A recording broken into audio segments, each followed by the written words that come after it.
কলকাতা পুলিশের হেডকোয়ার্টার লালবাজারের গাড়িটা যখন অনির্বাণ চ্যাটার্জির ব্যারাকপুরের পুরনো বাড়িটার সামনে এসে থামল, তখন ঘড়িতে রাত ঠিক 2:15। ঝিরঝিরে বৃষ্টি পড়ছে রাত 9টা থেকেই।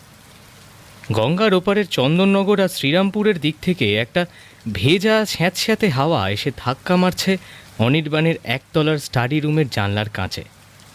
ঘরের ভেতরে টেবিল ল্যাম্পের মৃদু হলদেটে আলোয় অনির্বাণ বসে তখন একটা মোটা নথিপত্র উল্টাচ্ছিল। পরনে একটা সাধারণ সুতির কুর্তা, চোখে রিডিং গ্লাস। বাইরে গাড়ির চাকার শব্দ এবং বুটের আওয়াজ পেতেই সে শান্ত চোখে চশমাটা টেবিলের ওপরে নামিয়ে রাখল। দরজায় 3বার মৃদু কিন্তু গম্ভীর টোকা পড়ল। অনির্বাণ উঠে গিয়ে দরজাটা খুলতেই দেখা গেল ছাতা হাতে দাঁড়িয়ে আছেন কলকাতা পুলিশের senior investigating officer inspector Ranjan Guha. তার খাকি উর্দির কাঁধটা বৃষ্টিতে ভিজে কালো হয়ে গেছে। চোখে মুখে চরম উদ্বেগ এবং ক্লান্তির ছাপ স্পষ্ট। ও রঞ্জনবাবু, আসুন আসুন, ভেতরে আসুন। অনির্বাণবাবু, অসময় বিরক্ত করার জন্য ক্ষমা চাইছি, কিন্তু পরিস্থিতি এমন একটা জায়গায় পৌঁছেছে যে আপনার কাছে আসা ছাড়া আমার আর কোনো উপায় ছিল। বাইরে যা বৃষ্টি, ছাতাটা ওই একপাশে রেখে দিন। আচ্ছা, কি হয়েছে বলুন তো, এতটা চিন্তিত দেখাচ্ছে আপনাকে? রঞ্জন গুহ সোফায় বসে টুপিটা টেবিলের ওপর রাখতে রাখতে বললেন, একটা বিপর্যয় ঘটে গেছে অনির্বাণবাবু। আপনি হয়তো খবরের কাগজে পড়েছেন, শহরের সবচেয়ে অভিজাত আর প্রভাবশালী art gallery cultural club the Renaissance society, সেই ক্লাবের প্রধান ট্রাস্টি এবং শহরের নামে real estate tycoon Nilesh Chatterjee খুন হয়েছেন। হ্যাঁ, আমি ওই সন্ধ্যের নিউজে দেখলাম, কিন্তু পুলিশ তো প্রাথমিক তদন্তে বলছে যে সল্টলেকের বাংলোয় কোনো ডাকাত দলের কাজ, প্রমোটারি সংক্রান্ত কোনো শত্রুতা। না না না, ওটা মিডিয়াকে শান্ত রাখার জন্য বলা হয়েছিল। আসল সত্যটা অত্যন্ত ভয়ঙ্কর। কোনো ডাকাতি হয়নি। ঘরের আলমারি, লকার সব অক্ষত। নীলেশবাবুকে ওনার ড্রয়িং রুমের ইজি চেয়ারে বসা অবস্থায় খুন করা হয়েছে, অত্যন্ত নৃশংসভাবে। আর সবচেয়ে বড় কথা, খুনি ক্রাইম সিনে একটা অদ্ভুত জিনিস রেখে গেছে। কি জিনিস? এইটা। রঞ্জন গুহ পকেট থেকে একটা প্লাস্টিকের এভিডেন্স পাউচ বের করে টেবিলের ওপরে রাখলেন।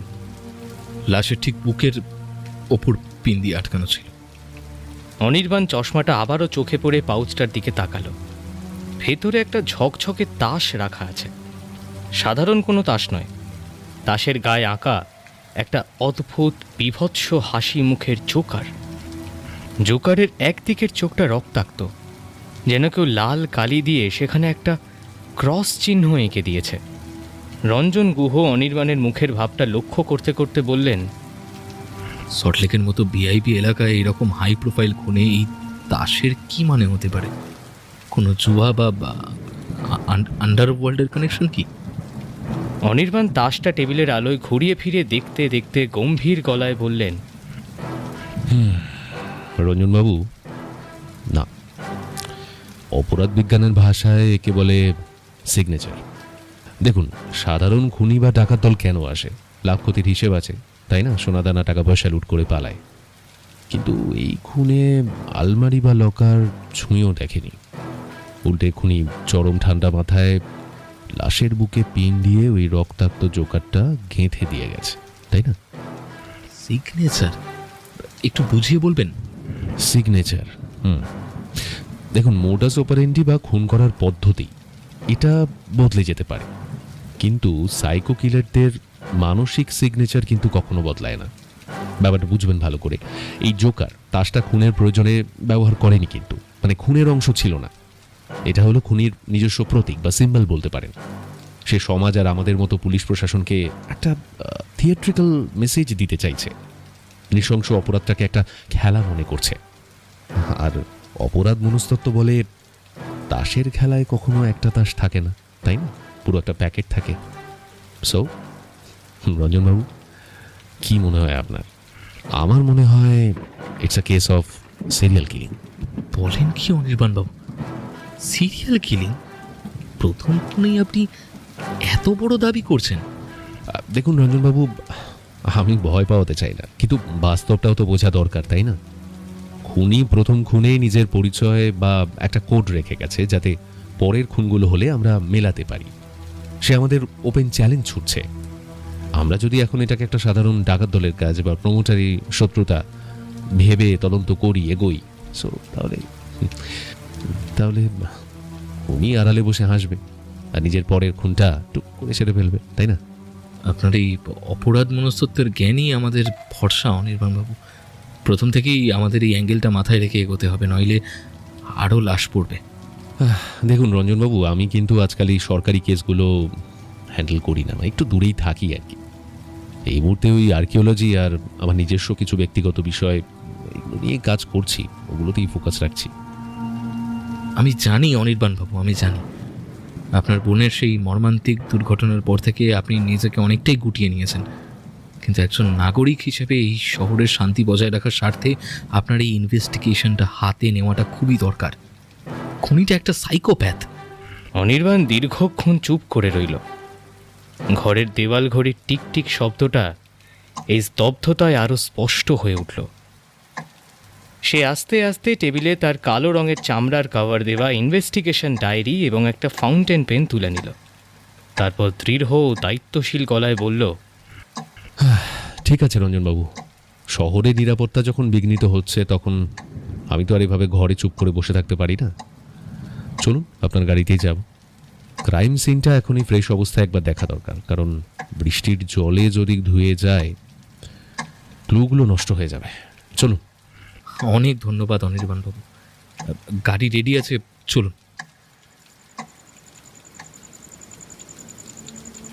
রাত 3:10 সল্টলেক করুণাময়ীর একটা নির্জন গাছপালায় ঘেরা আলিশান বাংলোর সামনে পুলিশ ভ্যানের হলুদ আলোটা অন্ধকারের বুক চিরে জ্বলছে আর নিভছে।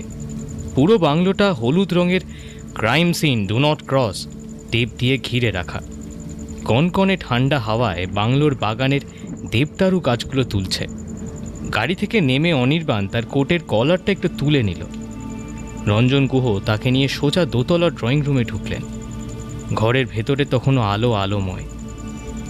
ফরেন্সিক টিমের 2 জন সদস্য সাদা কস্টিউম পরে ঘরের বিভিন্ন কোণ থেকে আঙুলের ছাপ এবং ছবি তুলছে। ঘরের মাঝখানে একটা প্রকাণ্ড সেগুন কাঠের ইজি চেয়ার, সেখানেই বসে আছেন নীলেশ চ্যাটার্জি। থুতনিটা বুকের ওপরে ঝুলে পড়েছে। ওনার সাদা পাঞ্জাবির সামনের অংশটা রক্তে ভেসে গিয়ে কালচে রং ধারণ করেছে। চোখ দুটো খোলা, অর্ধেক, যেন মৃত্যুর ঠিক আগের মুহূর্তটাও তিনি কোনো চরম বিস্ময় বা আতঙ্ক প্রত্যক্ষ করেছিলেন। অনির্বাণ অত্যন্ত পেশাদার গোয়েন্দার মতো ঘরের দরজার সামনে দাঁড়িয়ে পুরো ঘরটায় একবার চোখ বোলাল। তাড়াহুড়ো করল না। অপরাধ মনস্তত্ত্বের প্রথম নিয়ম, ক্রাইম সিনের নিজস্ব একটা ভাষা থাকে। সেই ভাষাটা বুঝতে হলে তাড়াহুড়ো বর্জনীয়। অনির্বাণ পকেট থেকে একটা ম্যাগনিফাইং গ্লাস বের করে লাশের দিকে এগিয়ে যেতে যেতে বলল, আচ্ছা রঞ্জনবাবু, এই বডিটা এই অবস্থাতেই পাওয়া গেছিল? মানে কেউ পজিশনটা চেঞ্জ করেনি তো? না, ওনার নাইট গার্ড রাত 1টা নাগাদ কফির কাপ দিতে এসে প্রথম বডিটা দেখে। ও কোনো কিছুই ছোঁয়নি, সটান পুলিশে ফোন করে। অনির্বাণ হাঁটু গেড়ে লাশের সামনে বসল। সে খুব সাবধানে নীলেশবাবুর পাঞ্জাবির কলার, গলার ক্ষত, হাতের আঙুলগুলো পরীক্ষা করতে লাগল। ক্ষতের গভীরতা এবং রক্তের ছিটকে পড়ার ধরনটা সে খুব মন দিয়ে দেখল। তারপর বিড়বিড় করে যেন নিজের মনে হিসেব কষে নিল খানিক। ধারালো কোনো ভারী অস্ত্র, 1 কপি শ্বাসনালী কেটে আলাদা করে দেওয়া হয়েছে। খুনির মাথা খুবই ঠান্ডা, শক্তিশালীও রয়েছে খুনি, কারণ কোনো রকম ধস্তাধস্তির চিহ্ন ঘরে নেই। ফরেন্সিক ডক্টর সোমনাথ সেন, যিনি ঘরের এক কোণে নোট নিচ্ছিলেন, অনির্বাণের কথা শুনে এগিয়ে এসে বললেন, একদম সঠিক ধরেছেন অনির্বাণবাবু। আমি প্রাথমিক ইনকোয়েস্ট রিপোর্ট করে যা বুঝলাম, খুনটা হয়েছে রাত 11টা থেকে 12টার মধ্যে। খুনি তলোয়ার বা কোনো বড় চপার জাতীয় অস্ত্র দিয়ে ঠিক এই অ্যাঙ্গেল থেকে কোপটা মেরেছে। থ্যাঙ্কস ডক্টর সেন, আপনার ফরেন্সিক ইনসাইট সবসময় তদন্তের গতি বাড়িয়ে দেয়। আচ্ছা, ঘরের জানলার কাঁচ বা মেঝের দিকে কি কোনো বিশেষ ক্লু পাওয়া গেছে কিছু? সেরম কিছু না। এই বৃষ্টির রাতে বাইরের কাদা মেঝের কোথাও লাগেনি। তার মানে খুনি সদর দরজা দিয়েই ভিতরে এসেছিল এবং সে কোনো জুতো ছাড়াই ঘরে এঁটেছিল অথবা জুতোয় কাদা ছিল না। অনির্বাণ গ্লাসটা নিয়ে মেঝের কার্পেটের উপরে ঝুঁকে পড়ল। খুব সাবধানে কার্পেটের রোয়াগুলো পরীক্ষা করতে করতে ইজি চেয়ারের ঠিক ডান দিকের টেবিলটার কাছে গেল। টেবিলের উপরে একটা দামি কাঁচের অ্যাশট্রে রাখা এবং তার পাশে একটা অর্ধেক খাওয়া চুরুট। অনির্বাণ অ্যাশট্রেটা খুঁটিয়ে দেখে বললে, নীলেশবাবু চুরুট খেতেন? হ্যাঁ, উনি চুরুট বিলাসী ছিলেন, ক্লাবের সবাই জানে। রঞ্জনবাবু, এই চুরুটের ছাইটা একটু দেখুন। অ্যাশট্রের বাইরেও কিছুটা ছাই মেঝের কার্পেটের উপর পড়ে আছে, আর টেবিলের উপর একটা হালকা জলের দাগ, গোল দাগ, যেন কোনো ভিজে গ্লাস বা কাপ রাখা হয়েছিল। টেবিলে কোনো গ্লাস নেই কিন্তু। তার মানে খুনি এখানে বসে কিছু খাচ্ছিল, বা নীলেশবাবু তাকে কিছু খেতে দিয়েছিলেন। হতে পারে খুনি এসে এখানে বসেছিল, নীলেশবাবু তাকে চুরুট অফার করেছিলেন, অথবা খুনি নিজেই হয়তো চুরুটটা ধরিয়েছিল। তারপর যখন নীলেশবাবু অন্যমনস্ক হয়ে ইজি চেয়ারে হেলান দেন, খুনি তার ঠিক ডান দিক থেকে এসে আচমকা আঘাতটা করে। খুন করার পর সেই গ্লাস বা কাপটা সাথে করে নিয়ে গেছে যাতে কোনো আঙুলের ছাপ বা ডিএনএ না পাওয়া যায়। ইন্টারেস্টিং। অনির্বাণ এবার ঘরের বড় কাঁচের জানলাটার দিকে এগিয়ে গেল। জানলার পর্দাটা অর্ধেক টানা, বাইরে তখনও অবিরাম বৃষ্টি পড়ছে। সে জানলার ফ্রেমে হাত দিয়ে দেখল, সেটা ভেতর থেকে লক করা। জানলার বাইরে তাকাতে তাকাতে বলল, রজনবাবু, এই রেনেসা সোসাইটি ক্লাবটার মেম্বার কারা বলুন তো? মানে নীলেশবাবুর সাথে আর কার কার কেমন ধরনের যোগাযোগ ছিল, মানে যাদের এই বাড়িতে মাঝরাতে আসার অনুমতি ছিল? আমরা ওনার পার্সোনাল ডায়েরি ঘেঁটে 3টে নাম পেয়েছি, যাদের সাথে নীলেশবাবুর গত কয়েকদিনে প্রচুর আর্থিক লেনদেন এবং উত্তপ্ত বাক্য বিনিময় হয়েছে। 3জনেই এই ক্লাবের প্রতি ওতপ্রোতভাবে। বলুন বলুন, নামগুলো জানা খুব দরকার। প্রথমজন হলেন বিক্রমাদিত্য সেন। উনি এই ক্লাবের প্রধান কিউরেটর এবং শহরের একজন বড় আর্ট ডিলার। সম্প্রতি একটা প্রাচীন মূর্তি চোরাচালানের মামলায় ওনার নাম জড়াতে গিয়েও ওই জড়ায়নি। আর দ্বিতীয়জন হলেন ডক্টর পারমিতা রায়, শহরের নামী মনস্তত্ত্ববিদ। উনি ক্লাবের কালচারাল উইংসের সেক্রেটারি এবং নীলেশবাবুর ওনার নিয়মিত থেরাপির ক্লায়েন্ট ছিলেন। আর তৃতীয়জন হলেন সমীরণ বোস, ক্লাবের প্রাক্তন অ্যাকাউন্টেন্ট, যার বিরুদ্ধে নীলেশবাবু নিজে 4 কোটি টাকার তহবিল তছরূপের অভিযোগ এনে তাকে 3 বছরের জন্য জেলে পাঠিয়েছিলেন। সমীরণ ঠিক 1 সপ্তাহ আগে জেল থেকে ছাড়া পেয়েছেন। বিক্রমাদিত্য, পারমিতা এবং সমীরণ। ওকে। দেখুন, লোভ, গোপন রহস্য, প্রতিশোধের আগুন, অপরাধ মনস্তত্ত্বের এই 3টে স্তম্ভই 3জনের মধ্যে বর্তমান। ওকে। আচ্ছা রঞ্জনবাবু, আমাদের কাল সকাল থেকেই কিন্তু এই 3জনকে ইন্টারোগেট করতে হবে। একজন কিন্তু সন্দেহের বাইরে নয়। আপনি সাথে থাকলে এই কেস আমরা নামিয়ে দেব অনির্বাণবাবু। আপনার এই ডেডিকেশনের জন্যই ডিপার্টমেন্ট আপনাকে এতটা সম্মান করে। দেখুন রঞ্জনবাবু, বোনটাকে বাঁচাতে পারিনি, কি করবো আর বলুন? শহরের বাকি নির্দোষ মানুষগুলোকে বাঁচানোর দায়িত্বটা তো নিতে হবে। তাহলে আইন আর বিচার যাতে সঠিক মানুষের কাছে পৌঁছয়, সেটাই তো আমার একমাত্র লক্ষ্য, তাই না? অনির্বাণ ক্রাইম সিনের মাঝখানে দাঁড়িয়ে লাশের দিকে আর একবার তাকালো। তার চোখে তখন এক সৎ, দায়িত্বশীল এবং কর্তব্যপরায়ণ গোয়েন্দার তীব্র একাগ্রতা। সে ডায়েরিটা পকেটে পুরে ছাতাটা বাঁ হাতে নিল, কিন্তু পরক্ষণেই সেটাকে ডান হাতে চালান করে অত্যন্ত স্বাভাবিক ভঙ্গিতে দরজার দিকে এগিয়ে গেল।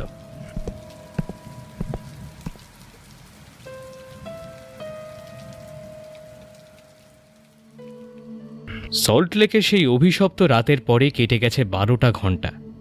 বৃষ্টি না পড়লেও একটা থমথমে স্যাঁতস্যাঁতে ভাব পুরো কলকাতা শহরটাকে গ্রাস করে রেখেছে। বালিগঞ্জ সার্কুলার রোডের ওপরে একটা অভিজাত বহুতলের 3 তলায় অনির্বাণ চ্যাটার্জি নিজস্ব ইনভেস্টিগেশন চেম্বারে বসে। ঘরটি বই, পুরনো নথিপত্র এবং দেশ বিদেশের অপরাধ বিজ্ঞানের জার্নালে ঠাসা। সল্টলেকে ক্রাইম সিন পরীক্ষা শেষ করে ভোর 5টায় সোজা বালিগঞ্জের চেম্বারে এসে মাত্র ঘণ্টা 2 চোখ বুজেছিল অনির্বাণ। লালবাজারের অফিসিয়াল জেরার আইনি জটিলতা এড়াতে রঞ্জনবাবু তার অনুরোধেই সন্দেহভাজনদের ডাকেনি থানায়। অনির্বাণের চেম্বারে অফিসিয়ালি আসার ব্যবস্থা করে দিয়েছিলেন। ঘরের এক কোণে রাখা কফি মেকারটা থেকে ফ্রেশ কফির সুবাস আসছে।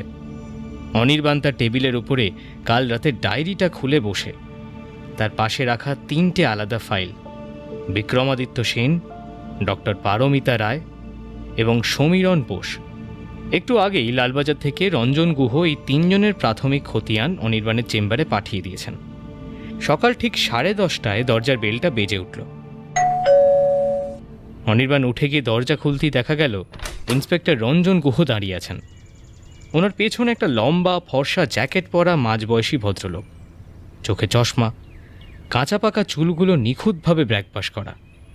ওনার চেহারায় একটা আভিজাত্য থাকলেও চোখের নিচে কালির দাগ এবং চোয়ালের দৃঢ়তা স্পষ্ট বলে দিচ্ছে যে কাল রাত থেকে তিনি ঘুমাননি। অনির্বাণ অত্যন্ত ভদ্রভাবে হাসি মুখে হাতটা বাড়িয়ে দিলেন, বললেন, আসুন রঞ্জনবাবু। আর আপনি নিশ্চয়ই মিস্টার বিক্রমাদিত্য সেন, তাই তো? আসুন, ভেতরে আসুন। ধন্যবাদ, কিন্তু সত্যি বলতে আমার মতো একজন আর্ট ডিলারকে সাত সকালে পুলিশের গাড়িতে করে এভাবে একটা প্রাইভেট ডিটেকটিভের চেম্বারে টেনে আনার কোনো যৌক্তিকতা আমি খুঁজে পাচ্ছি না। মিস্টার সেন, নীলেশ চ্যাটার্জির মতো একজন মানুষের খুন হওয়ার কেস এটা, আর অনির্বাণবাবু এই কেসের প্রধান ইনভেস্টিগেটর। ওনাকে সহযোগিতা করা আপনার নাগরিক কর্তব্য। মিস্টার সেন, রঞ্জনবাবুর কথায় কিছু মনে করবেন না প্লিজ। দেখুন, পুলিশ তাদের ডিউটি করছে, আর আমি তো আপনাকে কোনো অপরাধী হিসেবে ডাকিনি। নীলেশবাবু আমারও পরিচিত ছিলেন। ওনার এই নৃশংস মৃত্যুটা আমাদের সবাইকেই নাড়িয়ে দিয়েছে, আর ওনার আত্মার শান্তির জন্যই আমাদের সত্যিটা জানা দরকার, তাই না? আপনি দ্য রেনেসাঁ সোসাইটির প্রধান কিউরেটর, তাই আপনার ইনসাইটটা আমার খুব প্রয়োজন। দেখুন অনির্বাণবাবু, নীলেশবাবু ক্লাবের ট্রাস্টি মেম্বার ছিলেন ঠিকই, কিন্তু ওনার ব্যক্তিগত জীবন বা শত্রুদের তালিকার সম্পর্কে আমার বিন্দুমাত্র ধারণা নেই। কিন্তু মিস্টার সেন, লালবাজারের রেকর্ড বলছে গত 4 মাসে নীলেশবাবুর অ্যাকাউন্ট থেকে আপনার অ্যাকাউন্টে প্রায় 1.5 কোটি টাকার লেনদেন হয়েছে। আর গত পরশুদিন, অর্থাৎ খুনের ঠিক আগের দিন দুপুরবেলা, ক্লাবের লাইব্রেরি রুমে আপনার সাথে ওনার ভীষণ চিৎকার চেঁচামেচি হয়েছিল, তাই তো? ক্লাবের 2জন কর্মচারী কিন্তু সেটা শুনেছেন। যদি কিছু মনে না করেন, ঝগড়াঝাটির কারণটা জানতে পারি? ওটা একটা পিওরলি বিজনেস ডিসপিউট ছিল। নীলেশবাবু লাস্ট যে ইতালিয়ান পেন্টিংটা আমার মাধ্যমে আনিয়েছিলেন, সেটা তো জেনুইনিটি নিয়ে ওনার মনে কিছু ফালতু সন্দেহ তৈরি হয়েছিল। উনি বলছিলেন ওটা নাকি ফেক।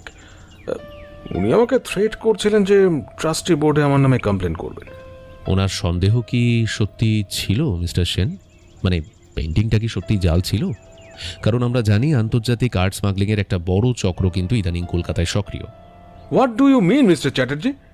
আপনি কি আমাকে চোর বলছেন? আমি বিক্রমাদিত্য সেন। আমার ফ্যামিলি ব্যাকগ্রাউন্ড জানেন?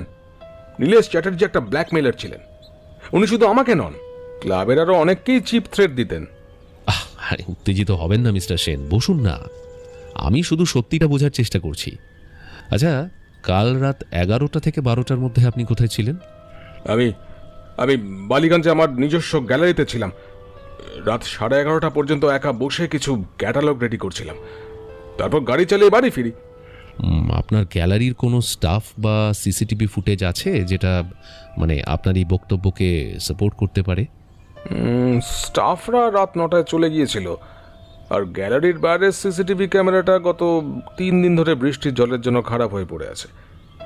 আমি কোনো খুন করিনি অনির্বাণবাবু, বিলিভ মি। আমি তো আপনাকে খুনি বলিনি মিস্টার সেন। আপনি আসতে পারেন, তবে শহরের বাইরে যাবেন না প্লিজ। বিক্রমাদিত্য সেন আর এক মুহূর্ত না দাঁড়িয়ে দ্রুত পায়ে চেম্বার থেকে বেরিয়ে গেলেন। ওনার চলে যাওয়ার দিকে তাকিয়ে রঞ্জন গুহ অনির্বাণের দিকে ঝুঁকে বললেন, লোকটার নার্ভাসনেস চশমার ওপর দিয়েও দেখা যাচ্ছিল অনির্বাণবাবু। সিসিটিভি খারাপ থাকার বয়ানটা বড্ড বেশি চেনা। ও কি খুনটা করতে পারে? হতে পারে রঞ্জনবাবু। 1.5 কোটি টাকার মামলা, সাথে সামাজিক সম্মান। বিক্রমাদিত্যের মতো অহংকারী মানুষ নিজের কেরিয়ার বাঁচাতে যে কোনো স্তরেই যেতে পারে। তবে এখনই কোনো কনক্লুশনে আসা ভুল হবে। আচ্ছা, পরের গেস্ট কে আমাদের? ডক্টর পারমিতা রায়। উনি নিচে গাড়িতে অপেক্ষা করছিলেন। আমি ওনাকে ওপরে আসতে বলেছি। 5 মিনিট পর ঘরে প্রবেশ করলেন ডক্টর পারমিতা রায়। পরনে গাঢ় নীল রঙের একটা সুতির শাড়ি, চুলে নিখুঁত খোঁপা। ওনার অবয়বে একজন পেশাদার সাইকিয়াট্রিস্টের সহজাত গাম্ভীর্য এবং আত্মবিশ্বাস ফুটে উঠছে। ঘরে ঢুকেই ওনার তীক্ষ্ণ চোখ দুটো একবার অনির্বাণের চেম্বারটা মেপে নিল। অনির্বাণ উঠে দাঁড়িয়ে নমস্কার করে বললেন, নমস্কার ডক্টর রায়, আসুন আসুন। আচ্ছা, চা না কফি? ডক্টর পারমিতা রায় সোফায় বসে ব্যাগটাকে পাশে রেখে অত্যন্ত মার্জিত গলায় বললেন, নমস্কার। কফি হলে ভালো হয়, তবে ফর্ম্যালিটিস বাদ দিয়ে যদি সরাসরি কাজের কথায় আসা যায় তাহলে আমার সময়টা একটু বাঁচে। আসলে চেম্বারে প্রচুর পেশেন্ট অপেক্ষা করছেন তো। হ্যাঁ, নিশ্চয়ই। আচ্ছা ডক্টর রায়, নীলেশ চ্যাটার্জি আপনার রেগুলার ক্লায়েন্ট ছিলেন। ওনার মতো একজন হাই প্রোফাইল মানুষ হুট করে খুন হয়ে গেলেন। ওনার মানসিক অবস্থা কেমন ছিল গত কয়েকদিনে বলতে পারবেন? মিস্টার চ্যাটার্জি, একজন থেরাপিস্ট হিসেবে আমার রোগীদের কনফিডেন্সিয়ালিটি মেনটেন করা আমার লিগ্যাল ডিউটি।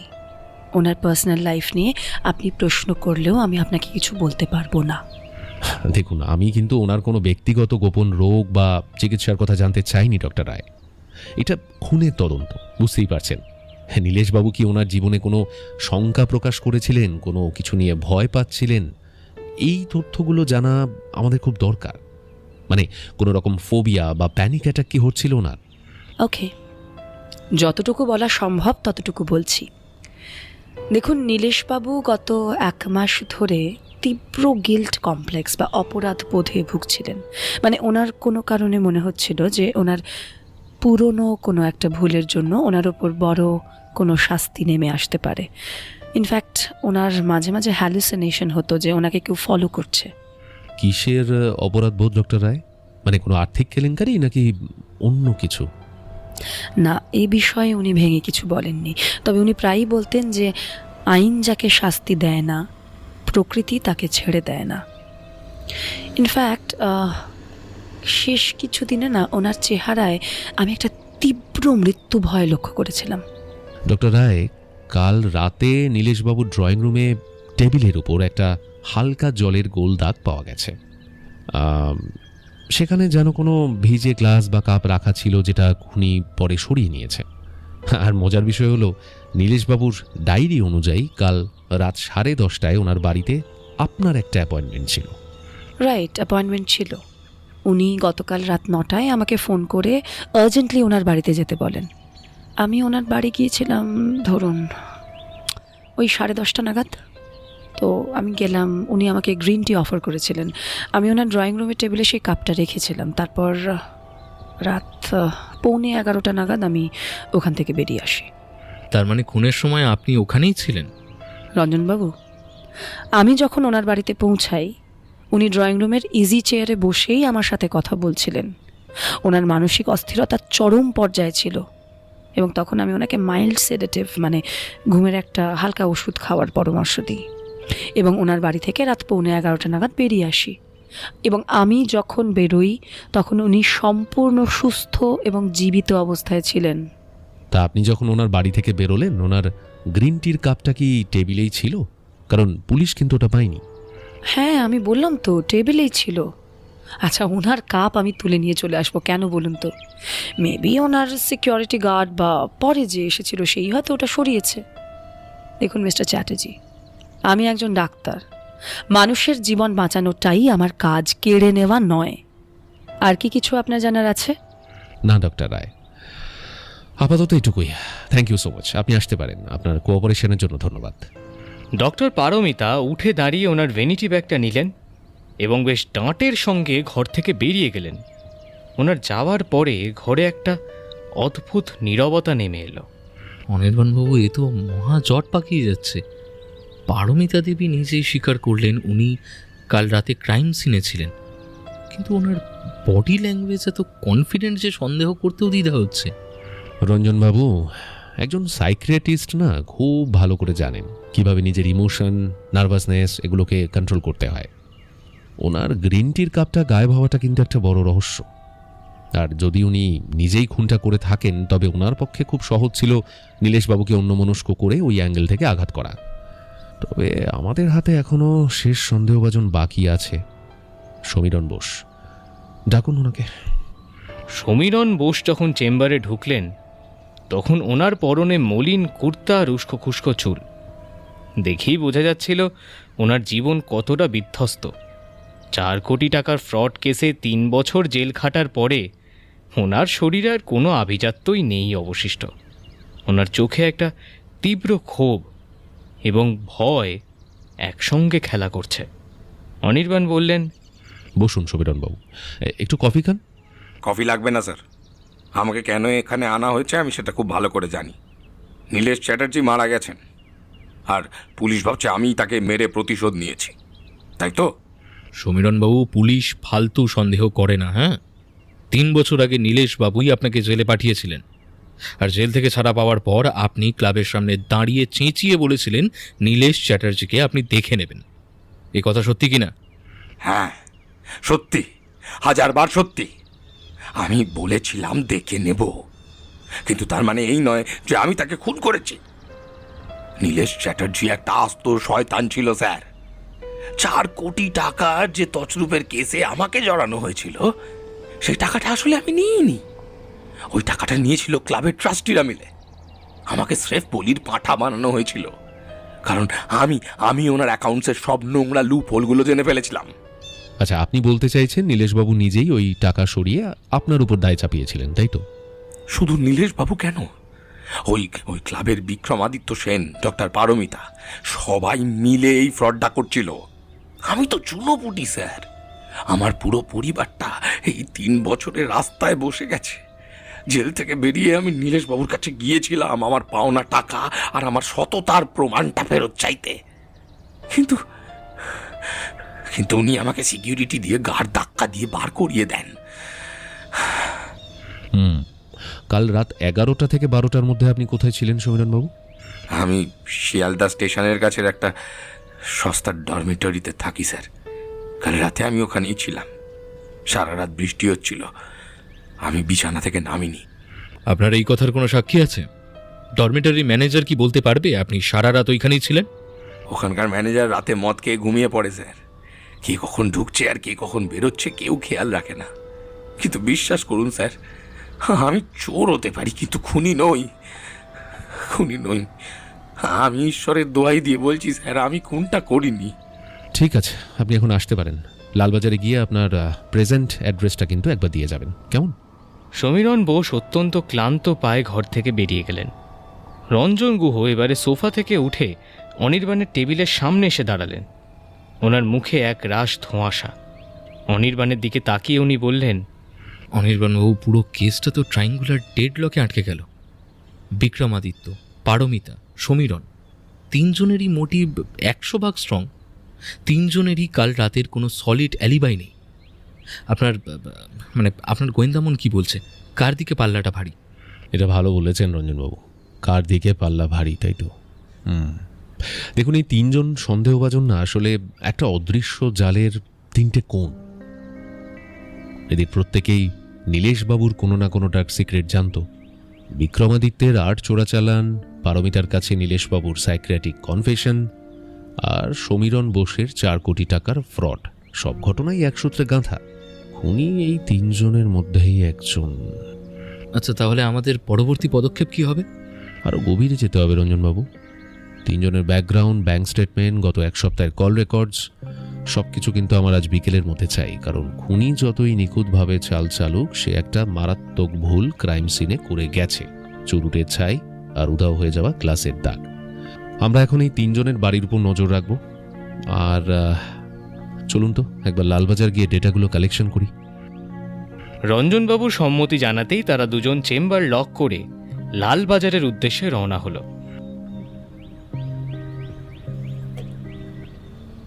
এদিকে লালবাজারের সেন্ট্রাল ইনভেস্টিগেশন ডিপার্টমেন্টের কনফারেন্স রুমটা গত 24 ঘন্টা ধরে বন্ধ। ঘরের দেওয়ালে ঝুলছে সল্টলেকের ক্রাইম সিনের বড় বড় ছবি, নীলেশ চ্যাটার্জির লাশের ময়নাতদন্তের প্রাথমিক রিপোর্ট এবং সেই রক্তমাখা জোকার তাসের একটা জুম করা জেরক্স কপি। টেবিলের উপরে চায়ের কাগজের কাপ, ছড়ানো ছিটানো ফাইল এবং অনির্বাণের চিরসঙ্গী সেই কালো চামড়ার ডায়েরি। দুপুর গড়িয়ে বিকেল নেমেছে। অনির্বাণ চ্যাটার্জি জানলার ধারে দাঁড়িয়ে বাইরের পিচ রাস্তার উপরে বৃষ্টির জলের জমা দেখছিল। তার চোখে মুখে একটা নিষ্ঠাবান তদন্তকারীর ক্লান্তি এবং একাগ্রতা স্পষ্ট। পাশে চেয়ারে বসে মাথা নিচু করে ফাইল দেখছিলেন ইন্সপেক্টর রঞ্জনবাবু। তিনি হতাশ গলায় চুল খামচে ধরে বললেন, অনির্বাণবাবু, বিকেলের মধ্যে আপনি যে কল রেকর্ডস আর ব্যাংক স্টেটমেন্ট চেয়েছিলেন সেগুলো সাইবার সেল পাঠিয়ে দিয়েছে, কিন্তু সত্যি বলতে গোলক ধাঁধাটা আরও জটিল হয়ে গেল। তোর থেকে নতুন কোনো অসঙ্গতি পাওয়া গেছে? বিক্রমাদিত্য সেনের ব্যাংক অ্যাকাউন্ট খতিয়ে দেখা গেছে নীলেশবাবুর অ্যাকাউন্ট থেকে যে 1.5 কোটি টাকা ওনার কাছে গিয়েছিল তার মধ্যে একটা বড় অংশ কাল রাত 9টা নাগাদ ওখান থেকে ট্রান্সফার হয়েছে সুইজারল্যান্ডে একটা অফশোর অ্যাকাউন্টে। ওদিকে ডক্টর পারমিতা রায়ের কল রেকর্ডে দেখা যাচ্ছে কাল রাত 8টা থেকে 9টার মধ্যে ওনার ফোনে পরপর 4টে ইন্টারন্যাশনাল কল এসেছিল, যা স্যাটেলাইট ফোনের মাধ্যমে করা। আর সমীরণ বোস, ওনার কোনো ফোন নেই ঠিকই, কিন্তু কাল রাত 10:30টায় শিয়ালদার ওই ডরমেটরির সিসিটিভিতে দেখা গেছে একজন চাদর মুড়ি দেওয়া লোক ওনার ঘর থেকে বেরোচ্ছে। লোকটার মুখটা দেখা যায়নি, তবে লম্বায় ওই সমীরণবাবুর মতোই। চমৎকার। তার মানে 3 জনের সন্দেহভাজনের কেউই আইনের চোখে ধোয়া তুলসী পাতা নন।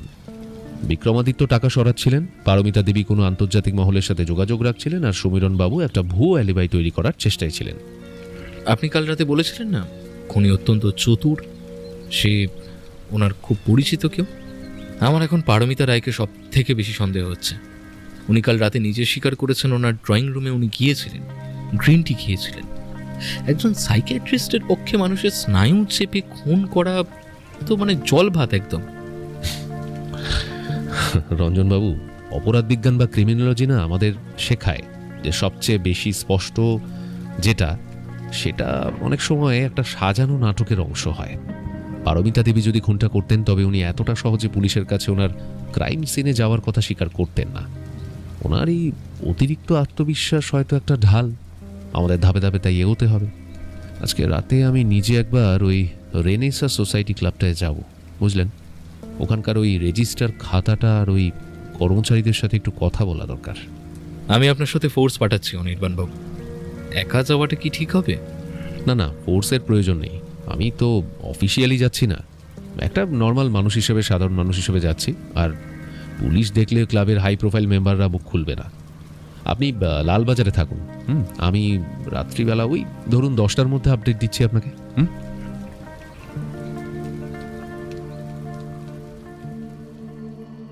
রাত তখন 8:30। বালিগঞ্জের ল্যান্ডসটাউন রোডের ওপরে দ্য রেনেসা সোসাইটি ক্লাবের হেরিটেজ বিল্ডিংটা অন্ধকারে একটা রাজকীয় দুর্গের মতো দাঁড়িয়ে আছে। ওপরে ঝুলছে বড় একটা ঝাড় লণ্ঠন, কিন্তু ভেতরের পরিবেশটা আজ একদমই থমথমে। ট্রাস্টি মেম্বারের খুনের পরে ক্লাবের চেনা কোলাহলটাও উধাও। বার কাউন্টারে 2-1 মেম্বার নিচু গলায় ফিসফাস করছে। অনির্বাণ একটা হালকা ওভারকোট পরে ক্লাবের পেছনের করিডোরটা দিয়ে হাঁটছিল। ওনার লক্ষ্য ওখানকার ওল্ড লাইব্রেরি রুম এবং সিসিটিভি কন্ট্রোল সেকশন। পায়ে পায়ে সে এগিয়ে গেল রিসেপশন ডেস্কের দিকে, যেখানে ক্লাবের পুরনো নাইট গার্ড রামধারী সিং বসে ডিউটি করছিলেন। রামধারী প্রায় 15 বছর এখানে আছেন।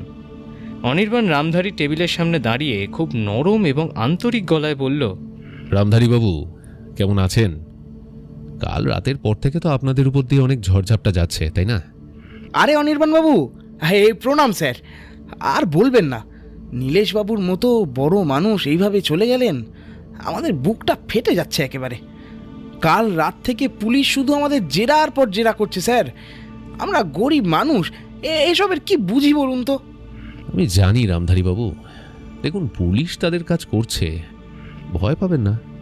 আচ্ছা, একটা কথা বলুন তো, কাল রাতে নীলেশবাবু যখন ক্লাব থেকে বেরোন, ওনার সাথে কি কারো কোনো কথা হয়েছিল বা ওনাকে কি চিন্তিত লাগছিল? স্যার, আপনাকে বিশ্বাস করি তাই বলছি, পুলিশকে কথা বলিনি। কাল রাত ঠিক 9টা নাগাদ নীলেশবাবু যখন ওনার গাড়ির দিকে যাচ্ছিলেন, তখন তখন ডক্টর পারমিতা ম্যাডামের অ্যাসিস্ট্যান্ট, হ্যাঁ ওই সুমিত ছেলেটা, হ্যাঁ ওনার কাছে একটা ফাইল নিয়ে এসেছিল। নীলেশবাবু ফাইলটা দেখেই সুমিতের ওপর খুব রেগে যান। আমি দূর থেকে শুনলাম উনি বলছিলেন যে, পারমিতাকে বলো এই ব্ল্যাকমেলটা আমি আর সহ্য করব না। কাল সকালে আমি নিজে পুলিশ কমিশনারের কাছে যাচ্ছি ওনার লাইসেন্স ক্যান্সেল করাতে। সুমিত, মানে পারমিতা দেবীর পার্সোনাল অ্যাসিস্ট্যান্ট, সে কাল রাতে এখানে এসেছিল? হ্যাঁ স্যার, ওই ছেলেই তো ম্যাডামের সব কেস ফাইল হ্যান্ডেল করে।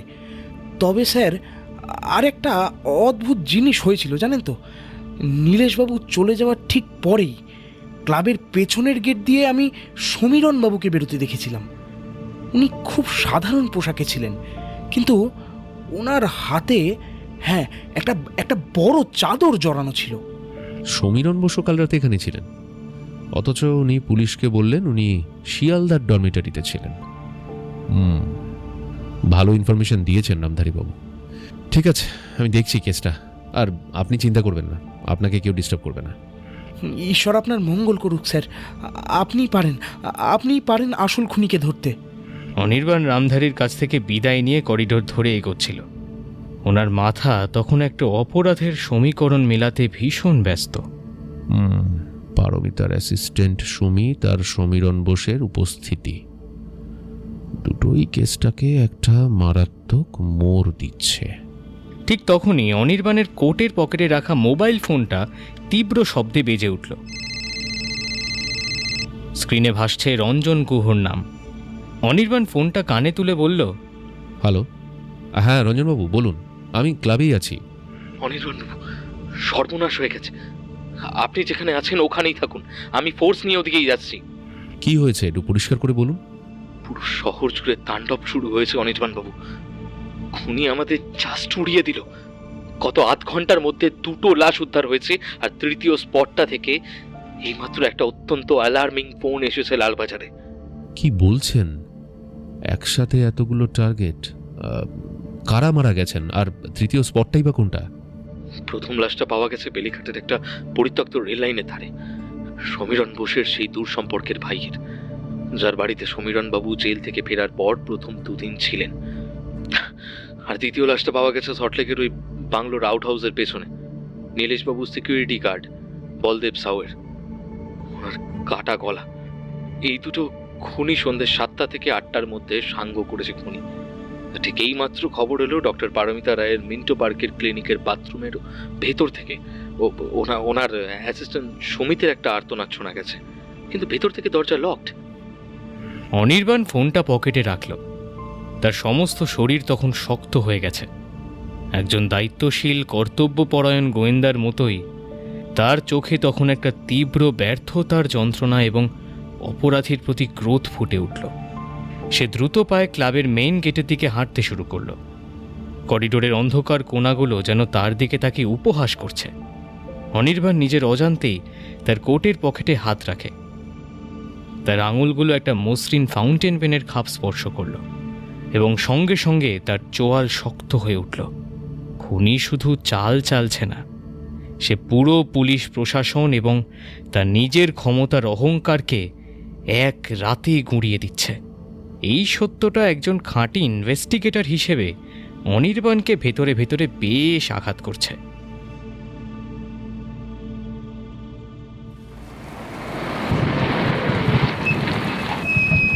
গাড়ির পেছনের দরজা খুলে অনির্বাণ ভেতরে ঢুকতেই দেখা গেল ইন্সপেক্টর রঞ্জন গুহ চালকের পাশের সিটে বসে ওনার দিকে ঘুরে তাকিয়ে আছেন।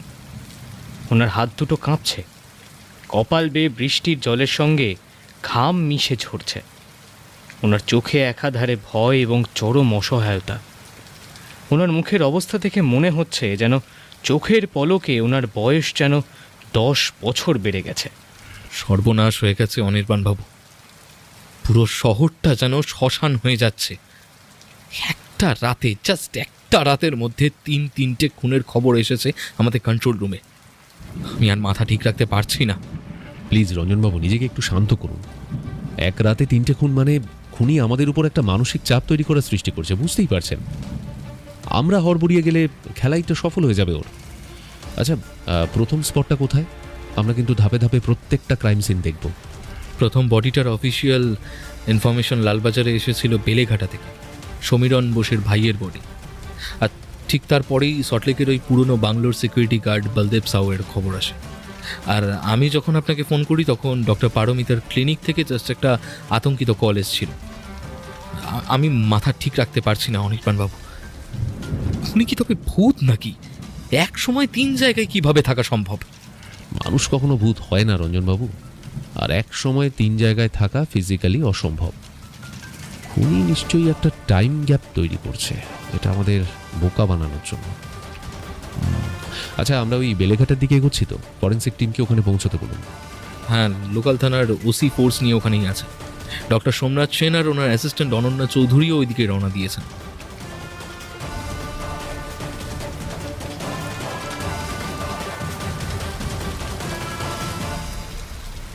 রাত 9:15। বেলেঘাটা জোড়াবাগান রেল লাইনের ধারে তখন খুটখুটে অন্ধকার। বৃষ্টির বেগ একটু কমেছে, কিন্তু লাইনের চারপাশে ঝোপঝাড় থেকে একটা স্যাঁতস্যাঁতে পচা গন্ধ ভেসে আসছে। রেল লাইনের ধারে সার্চ লাইটের আলো ফেলে দাঁড়িয়ে আছে বেলেঘাটা থানার পুলিশ কর্মীরা। অনির্বাণ, রঞ্জনবাবু এবং ফরেন্সিক টিম রেল লাইনের ধারে হেঁটে হেঁটে একটা প্রকাণ্ড কালভার্টের নিচে পৌঁছাল। কালভার্টের নিচে কাদায় উপুড় হয়ে পড়ে আছে সমীরণ বোসের ভাই নরেন বোসের মৃতদেহ। ওনার পরনে একটা সাধারণ লুঙ্গি এবং ফতুয়া। ঘরে বা বাইরের টিমে আলোয় দেখা যাচ্ছে কালভার্টের মুখে দাঁড়িয়ে আছেন ডক্টর সোমনাথ সেন এবং ওনার তরুণী অ্যাসিস্ট্যান্ট অনন্যা চৌধুরী। অনন্যার হাতে একটা ডিজিটাল ক্যামেরা এবং যাবতীয় ফরেন্সিক কিট। অনির্বাণ ডক্টর সেনের দিকে তাকিয়ে পেশাদার গলায় বললেন, গুড ইভিনিং ডক্টর সেন। আচ্ছা, বডির কি অবস্থা, মানে খুনটা কখন হয়েছে বলে আপনার অনুমান? গুড ইভিনিং অনির্বাণবাবু। এই বডিটার রিগর মর্টিস অনেক বেশি অ্যাডভান্সড। এই খুনটা আজ বিকেল 5টা থেকে 6টার মধ্যে করা হয়েছে, অর্থাৎ বালিগঞ্জ ক্লাবে আপনি পৌঁছানোর অনেক আগে। অনন্যা চৌধুরী ক্যামেরাটা নামিয়ে বললেন, মিস্টার চ্যাটার্জি, খুনি তার সিগনেচার এখানেও মিস করেনি। লাশের পিঠের ওপর পিন দিয়ে জোকার তার আটকানো আছে। আর একটা জিনিস দেখুন, এই কালভার্টের ঠিক ওপরে রেল লাইনের স্লিপারের গায়ে একটা অদ্ভুত ফুটপ্রিন্ট পাওয়া গেছে। জুতোটার তলার গ্রিপ দেখে মনে হচ্ছে এটা কোনো দামি ক্যাজুয়াল স্নিকার্স বা স্পোর্টস শ্যু। সাইজটা সম্ভবত 8 বা 9। বাহ, চমৎকার কাজ মিস চৌধুরী। কাদার দাগটা খুবই গুরুত্বপূর্ণ ক্লু। আচ্ছা রঞ্জনবাবু, আমাদের এখানে কাজ শেষ। একবার ওই সল্টলেকের বাংলোটায় যেতে হবে, যেখানে নাইট গার্ড বলদেব সাহেবের বডিটা উদ্ধার হয়েছে। চলুন। রাত 11:15। সল্টলেকে সেই আলিশান বাংলোর পেছনের বাগানটা এখন কর্দমাক্ত। অন্ধকারের মধ্যে পুলিশের বড় বড় সার্চ লাইটের আলোয় ভেজা ঘাস আর কাদা চকচক করছে। বাংলোর মূল গেট থেকে প্রায় 100 গজ দূরে আউট হাউস বা গার্ডের কোয়ার্টার। অনির্বাণ আর রঞ্জনবাবু কাদা ভেঙে পেছনের ঘরটার ভেতরে ঢুকলেন। ঘরের এক কোণে একটা কাঠের তক্তপোষ, তার উপরে শুয়ে আছেন নীলেশবাবুর night security guard Baldev Sau. ওনার বয়স 50-এর কাছাকাছি, পরনে সিকিউরিটির ইউনিফর্ম। ওনার গলার শ্বাসনালীটা এক কোপে কেটে নামিয়ে দেওয়া হয়েছে, ঠিক যেভাবে নীলেশবাবুকে মারা হয়েছিল। বিছানার চাদরটা রক্তে কালচে হয়ে গেছে। রঞ্জন গুহ লাশের বুকের ওপর টর্চ ফেলে গম্ভীর গলায় বললেন, এখানেও জোকার তাস আটকানো আছে অনির্বাণ। 2 নম্বর তাস। ক্ষতচিহ্নের গভীরতা আর কাটার এইচটা হুবহু আগের খুনগুলোর মতোই। একই ধারালো অস্ত্র ব্যবহার করা হয়েছে। আচ্ছা ডক্টর সেন, এখানকার টাইমিং কি বলছে? রিগর মর্টিস সবে চোয়ালে আর ঘাড়ে দেখা দিচ্ছে অনির্বাণবাবু। বডি এখনও পুরোপুরি ঠান্ডা হয়নি। আমার মনে হয় এই খুনটা আজ সন্ধ্যে 7টা থেকে 8টার মধ্যে করা হয়েছে। সন্ধে 7টা থেকে 8টা, তার মানে আমি যখন লালবাজার থেকে বালিগঞ্জ ক্লাবের উদ্দেশ্যে রওনা হচ্ছিলাম তার ঠিক আগেই এই খুনটা হয়েছে।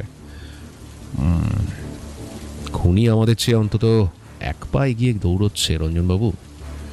আচ্ছা মিস চৌধুরী, এখানে কোনো ফুটপ্রিন্ট পেয়েছেন? হ্যাঁ মিস্টার চ্যাটার্জি, পেয়েছি। খাটের পাশে মেঝের ওপর জুতোর একটা হালকা কিন্তু স্পষ্ট কাদার দাগ আছে। এটার গ্রিপ আর সাইজও কিন্তু হুবহু বেলেঘাটায় মেলা সেই 8 বা 9 সাইজের স্নিকার্সের সাথেই মিলছে। খুনি খুব তাড়াহুড়ো করছিল, জুতো পরিষ্কার করার সময় তার ছিল না, সেই জন্যই। ওকে রঞ্জনবাবু, সল্টলেকের কাজ শেষ। এবার আমাদের সেই 3 নম্বর এবং শেষ আশঙ্কাজনক স্পটে যেতে হবে, মিন্টো পার্কে ডক্টর পারমিতার চেম্বার। আর আপনি একটা কাজ করুন, লোকাল থানাকে বলুন বাথরুমের লক ভেঙে বডি রিকভারি শুরু করতে, আমরা আসছি। 12:20 মিন্টো পার্কের কাছে ডক্টর পারমিতা রায়ের আলিশান সাইকিয়াট্রিক ক্লিনিক। ক্লিনিকের চারপাশটা এখন থমথমে। দুটো পুলিশের গাড়ি মেন গেটের সামনে দাঁড়িয়ে। ডক্টর রায় নিজের ক্লিনিকে সোফায় বসে, চোখ দুটো লাল। ওনার মতো একজন শক্ত মনের মানুষ আজ মানসিকভাবে ভীষণ বিধ্বস্ত। ওনার অ্যাসিস্ট্যান্ট সুমিতের লাশ একটু আগেই ওনার ব্যক্তিগত চেম্বারের অ্যাটাচ বাথরুমের মধ্যে পাওয়া গেছে। অনির্বাণ এবং রঞ্জনবাবু দ্রুত পায়ে ওনার চেম্বারে ঢুকলেন। চেম্বারের ভেতরে মেহগনি কাঠের টেবিলটার উপরে ডক্টর রায়ের প্রেসক্রিপশন প্যাড আর পেন ছড়ানো। ভেতরের বাথরুমের দরজাটা খোলা, সেখানে ফ্লাড লাইটের আলোয় কাজ করছে ফরেনসিক টিম। অনির্বাণ ডক্টর পারমিতার সামনে গিয়ে অত্যন্ত সহানুভূতিশীল গলায় বললেন, doctor Roy, I am extremely sorry. সুমিতের মতো একজন অল্প বয়সী ছেলের সাথে এমনটা ঘটবে আমরা কেউ ভাবিনি। আপনি ঠিক আছেন তো? মিস্টার চ্যাটার্জি, আমি আমি আমি জাস্ট ভাবতে পারছি না। সুমিত আমার ভাইয়ের মতো ছিল। আমার আমার সমস্ত অ্যাপয়েন্টমেন্ট শিডিউল ওই হ্যান্ডেল করতো। আজ রাত 9টায় আমার শেষ পেশেন্ট চলে যাওয়ার পর আমি ওকে বলি যে চেম্বার লক করে বাড়ি চলে যেতে, আর আমি ওর 20 মিনিট পরে বেরোই। তখনও ওর বাইকটা পার্কিংয়ে রাখা দেখে আমার খুব সন্দেহ হয়। আমি ওপরে এসে চেম্বার খুলে বাথরুমের লাইট জ্বলতে দেখি, আর দেখি যে ভেতর থেকে বাথরুমটা লকড। ও গড! তখন আমি পুলিশে খবর দিই, আর পুলিশ এসে দরজা ভাঙার পর দেখা গেল যে ওখানে রক্তাক্ত অবস্থায় সুমিত। অনির্বাণবাবু, একবার এদিকে আসুন। এই লাশের বুকেও তাস গোজা। হ্যাঁ, এই যে তো দেখছি পুরো খুনি তাসের প্যাকেট নিয়ে নেমেছে। অনির্বাণ বাথরুমে ঢুকল। কমোডের পাশে মেঝেতে কুঁকড়ে পড়ে আছে একটা 25-26 বছরের ছেলে সুমিতের মৃতদেহ। তার সাদা শার্টটা রক্তে লাল। তার পিঠে আর পেটে পরপর 3টে গভীর কোপানোর দাগ। অনির্বাণ লাশের ক্ষতগুলো পরীক্ষা করতে করতে ডক্টর সেনের দিকে তাকিয়ে বললেন, ডক্টর সেন, এই ক্ষতগুলো কিন্তু নীলেশবাবু বা ওই সিকিউরিটি গার্ডের মতো এক কোপে নামানোর নয়। এখানে কিন্তু খুনি একাধিকবার আঘাত করেছে, আর আঘাতের ধরনটা কিন্তু এলোমেলো। ঠিকই ধরেছেন অনির্বাণবাবু। এই খুনটা হয়েছে রাত 9:30 থেকে 10:45-টার মধ্যে।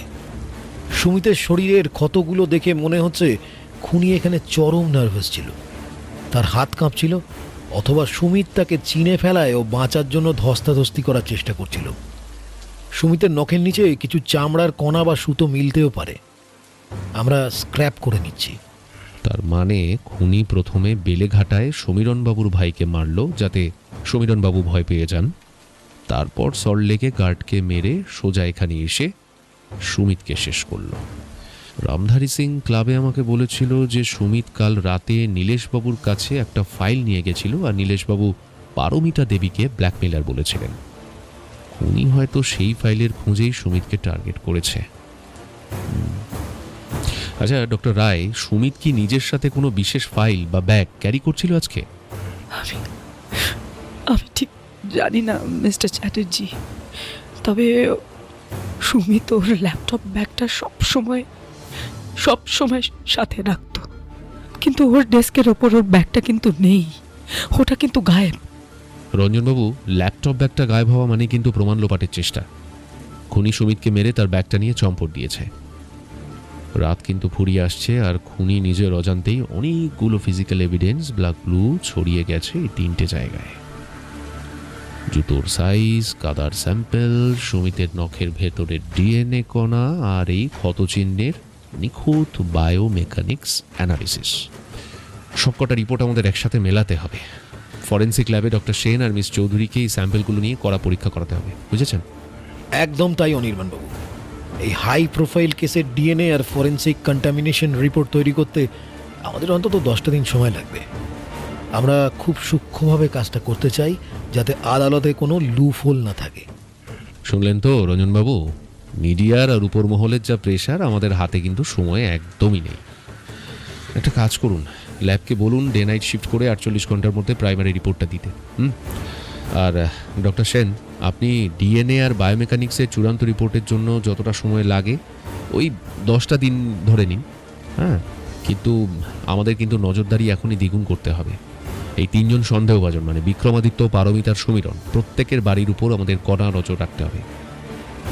ফরেন্সিকের ফাইনাল রিপোর্টেরই 10 দিনই কিন্তু হবে আমাদের আসল পরীক্ষা। লালবাজারের কনফারেন্স রুমের আবহাওয়াটা আজ অত্যন্ত ভারী। বাইরে জুন মাসের ভ্যাপসা গরম আর গুমোট ভাব, আর ভেতরে সেন্ট্রাল এয়ার কন্ডিশনে একটানা মৃদু গুঞ্জন সেই নিস্তব্ধতাকে আরও রহস্যময় করে তুলছে। টেবিলে ঠিক মাঝখানে ছড়ানো রয়েছে গত 10 দিন ধরে সংগৃহীত অজস্র নথি, ক্রাইম সিনের ছবি, ময়নাতদন্তের প্রাথমিক রিপোর্ট এবং ফরেন্সিক ল্যাব থেকে শিলমোহর খোদাই করে আসা সেই বহু প্রতীক্ষিত চূড়ান্ত খামটি। টেবিলের এক প্রান্তে অত্যন্ত গম্ভীর মুখে বসে আছেন লালবাজারের দুঁদে গোয়েন্দা অনির্বাণ চ্যাটার্জি। তার পরনে লিলেন শার্টের হাতা দুটো কোনোই পর্যন্ত গোটানো। ফাউন্টেন পেনটা ডান হাতের আঙুলের ফাঁকে অনবদ্য ছন্দে ঘুরছে।